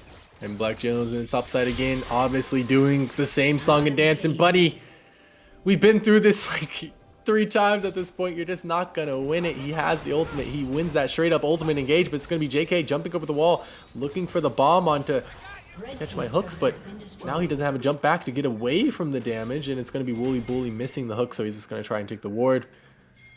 Yeah, 3-0 on this Tristana. A very nice goal lead over his opponent of about 1100 just on that bot, or just in that, you know, 80 carry roll alone. But in the top side, it's a complete gap for this Urgot. He is just running the show. Taking that first turret means he, you know, lines his pockets just that little bit extra more. yeah, kind of piggyback off of what you said earlier. You know, it's a good old. How many times I have to teach you this story, old man, or teach you this lesson, old man? You know, it's basically just rinse and repeat for Black Jones. There is he is just able to just whittle him down, get out that ultimate there, and you know, because it's that fear beyond death. I don't know if he, you know, fears beyond death anymore. I think he just knows I'm gonna die every time I go in my lanes. Yeah, I agree, but even as we were talking about that, I think that's a very dead kit. Yep, that's a dead Caitlyn. Yup. This bot lane is complete wash over to the side of Zenigma Unknown. They are just able to run right through this Caitlyn. She may have a gold lead, or a CS lead, but that gold is most definitely in the favor of this Tristana here, able to pick up a 4th kill. But in the mid lane, a little bit better because they're about to take this turret, or trying to. Jones doing so much damage with that Gatling gun. Blue team's turret has been destroyed. Exactly, and that's where he's doing so much. What? A full session. Oh, a flash in, a dunk in. He's going for the kill on a Snyder. They're trying to do something. The wind wall tried to block something, but at the end of the day, he just dies. He does get the last breath off, so they are able to make plays around Jones, but are they able to effectively use the lead that he has secured himself? That's another question entirely. Yeah, I mean, Jones really needs to get back up to the top side here, make sure he can stop the bleeding of the turret there. And unfortunately, the turret might go down before he gets there. He's a slow walking crab, but yeah, he's actually gonna go Blue down. team's turret has been Yeah, very destroyed. nice pickup from Liet. Now the real goal is just getting out alive. Jones, you're being up a clone there, pal. So you're devoting 3-4 members to the top side of the map. I think this could be a kill, and this could be a huge shutdown on Jones. if he doesn't get out of there alive. He sees Wooly Bully at the last second. It's a little bit too little too late. He has a depth charge. He has the dredge line. It doesn't quite, it hits onto a minion. And he does manage to get the Fear Beyond Death as he falls asleep, gets the Fear onto the Lilia, but with such a strong Tristana jumping onto his head, I just don't think you win that. He goes golden for that little bit of time, and it doesn't matter. Light looking for a kill under the Leviathan, and that's going to be a very nice little jump slide. That was clean mechanics right there. Aaron looking to do what he can, but in the bot side of the map, it's going to be Dayu dying to the Yasuo, and it's just going to be Aaron getting poked around, and he's not even going to get a chance to drop a huge haymaker. I think he's going to die here. Light has the chance to dive him. It's going to be a flash in from Key, and JK with the beautiful juggling of the aggro. These guys are just styling on their opponents in this game 5 there. Yeah, and this is where, I mean, during that too, we had Caitlyn fall down to Yasuo, and it's just like, oh my gosh, like we're wondering how does Rawr come back from this, and my thought is just basically this: I would have hoped that maybe they would have gotten the Rift Herald, but with the way these fights are going, unfortunately, it's not going to be the case. And the next hope is maybe you get the Drake here. Maybe you pick off like 1 or 2 people that they're trying to set up for it. Maybe you get, you know, some more turrets where you're playing out Black Jones with being that split pusher, you know, and the Urgot there, but. Yeah, it's really kind of detrimental for them right now. I look at, they can come back, but again, this is actually now Zenigma's game to lose. They've been up for a little while now, and it needs to kind of come down if they want to win this for Rawr. Absolutely. Or Rawr. For Rawr. Oh, a max range hook into a max range Yasuo ultimate, and he tries to pull him back in with his own Diana ultimate, but that was just a clean combo, and I think, you know, that's going to secure them this Drake. I know it's going to secure them this Drake, and that's like 4,000 gold roughly, 5,000 gold, thereabouts. Yeah, about 4,000 over to the side of Zenigma and Unknown, and with the Baron spawning in about 2 minutes, they're going to be looking to accelerate this game. The only place where they need to really get under control is their top lane. It's getting pushed in so heavily for them, and that's such an important lane necessary to contest the Baron. So push that top lane in and you'll be able to do something great. It's going to be Catch My Hooks getting jumped on by JK, and just 2 autos is able to take him down by a quarter. That sucks. You really hate to see it. It's going to be Catch My Hooks trying to get a charm and doesn't do it. He gets knocked back by JK. It's just a kill, and it's going to be Leviathan. He doesn't realize he doesn't have ult. He was in the middle of so many members. It's going to be JK getting sniped. Caitlyn from downtown finding the kill. They're trying to find the Fear Beyond Death, but it's just going to be a Wukong into Yasuo combo, and that's what you love to see. That's that solo queue, baby, and that's them winning this really important team fight. Yeah, quickness was used there, coming out of Catch My Hooks, and yeah, it unfortunately just kind of got absorbed way too much by Wooly Bully, and because of the fact they were able to lock him down, it really punishes him. So that's where I kind of was worried about the Rakan, just because of the fact that you do have such a really good lockdown from the Nautilus, where maybe it is that you take the option of the Thresh, you take the option of playing even someone else. Like, Morgana would have been nice. I know I got banned, but Morgana would have been a good option. Another one would have been potentially just even going with the, I wouldn't say Leon at this point. I would probably say like a Pike. A Pike would have been good. A Pike would have been really good, because then you could just kind of pop people pretty quick and easy. They do have a fair amount of squish. The only one that's really not squishy would be either Wooly or Elite there. But yeah, that's something that Elite, again, he's coming back. He's doing well for himself. He's just not at the point where he could still potentially solo, I think, Urgot at this point, just because Urgot's way too far ahead. He has that Hull Breaker, he's got the Tiamat, he's already got his Steel Caps and his Bramble Vest there. So it's really showing that, yeah, he's ready to fight anyone that's AD, and they're not going to be able to get through it. Absolutely. It's going to be Wooly Bully looking for a play up in the top side. Jones, he's going to be, hasn't dropped the Fear Beyond Death yet. He realizes that he is in danger, but the hook does land. The Dredge Lights pulls him back. The root comes out. He misses. the Q. It doesn't matter. The ultimate comes out from Yasuo and Wooly Bully. They're looking for the play back. He almost finds it, but not yet. That last auto attack just wasn't able to go through. And I think with Baron up and so many members on your team on the top side of the map, that's just a really free Baron, especially with Jones, the strongest member of his team, dead. Yeah, and this is where they're able to now start this Baron here for Zenigma just because they got the lead. Oh my. Oh my gosh, that is a nearly dead Caitlyn from like a few auto attacks, forcing out the flash. Yeah, that's just their Baron secured, absolutely. And you know, you were talking about a little bit about what other picks you would have liked to see in the bot lane instead of the Rakan. I also agree. I like I said, I think the Karma is just really, really strong if you can play it here, and you know how to particularly play into this Nautilus matchup.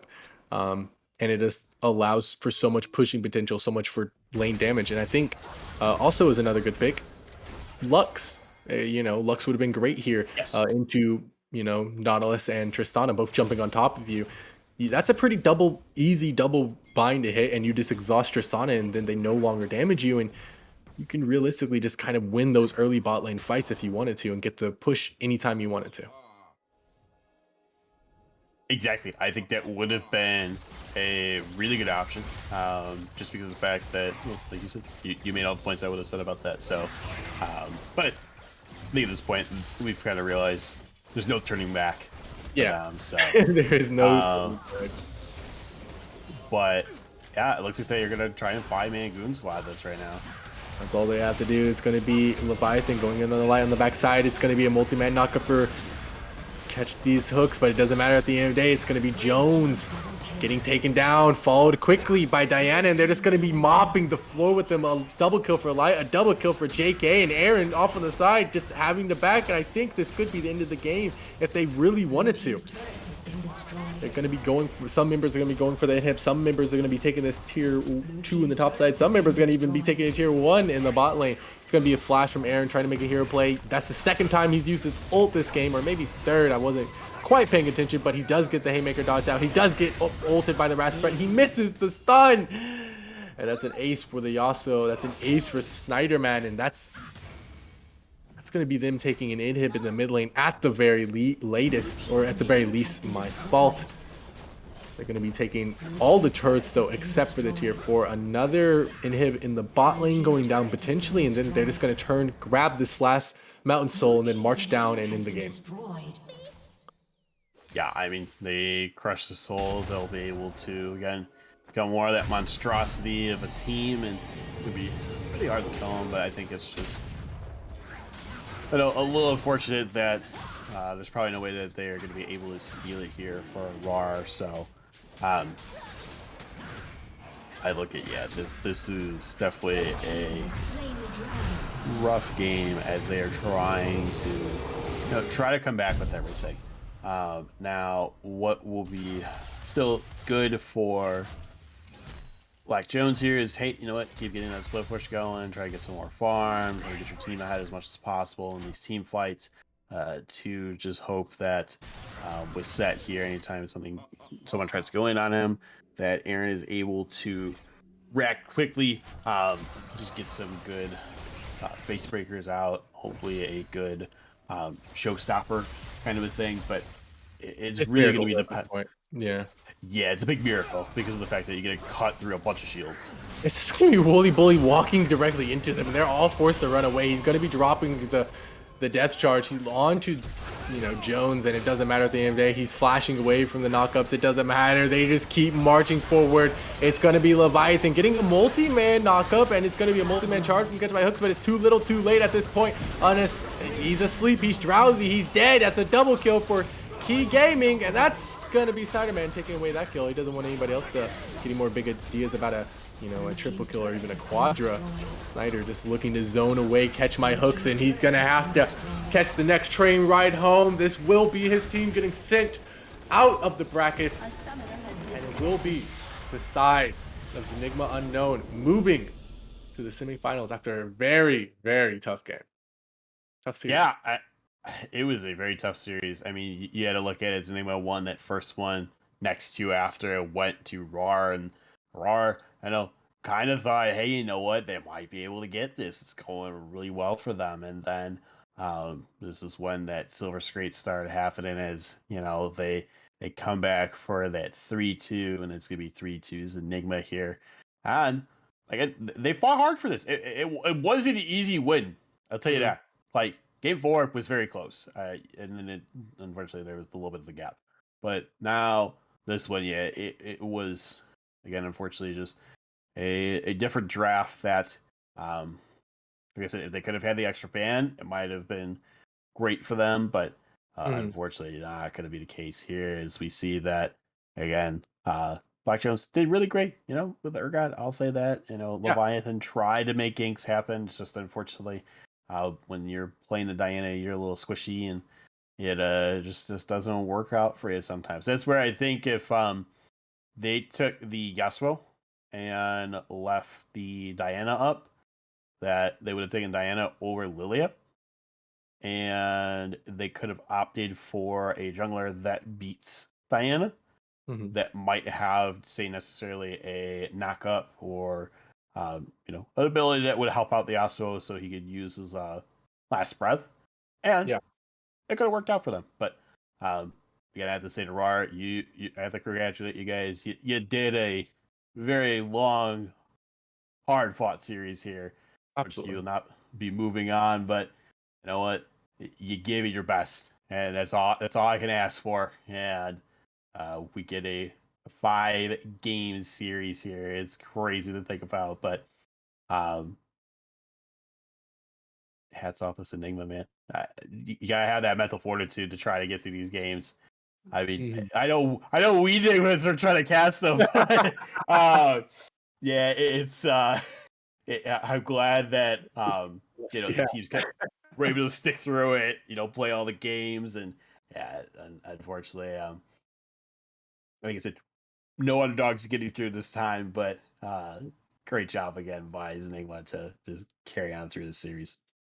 Yeah, Zenigma, they it seemed that they played better the longer the series went, right? They stomped game 1, dropped game 2, dropped game 3, came back after a hard fought game 4, and then game 5 they just made it look easy, right? They really just smashed across the board, and maybe that's just the experience factor coming in against Rawr, or maybe that's just some other unknown factor. They're just used to this, right? They're just really hungry to win it, and at the end of the day, I have to hats off to them. They won the series. They're moving on to the semifinals, and unfortunately, Rawr will fall. So also, again, hats off to Rawr.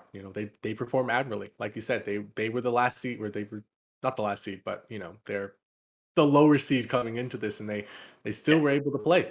Um, so yeah, good job to both teams. But that will do it for us over here on Runeterra Academy. Thank you for staying with us for this 4-hour stream, 4-hour 41-minute stream, I think thereabouts, and just thank you for sticking with us over here at freshman class. Don't go, well, do go somewhere, go to sleep, hopefully. But we will be back tomorrow with sophomore, not quite sure. Is it semifinals or sophomore quarterfinals as well? Yep. they will be quarters. Yep. The only one that's in semis, I believe, is seniors. Okay. Okay. So sophomore quarters. Come back tomorrow, watch those games, cheer on your favorite teams. Um, but yeah, that will do it from us tonight. Take it easy, folks. I've been your play-by-play for this evening, Arlant, joined here by my lovely color caster, Gigatron. Gigatron, it's always it's always a blast. Always a blast, man. We got a nice 5-game series, all bangers. You Huge. gotta love it. You'll love to see it. But with that, we will be bidding the stream adieu. Take it easy, folks. Nice.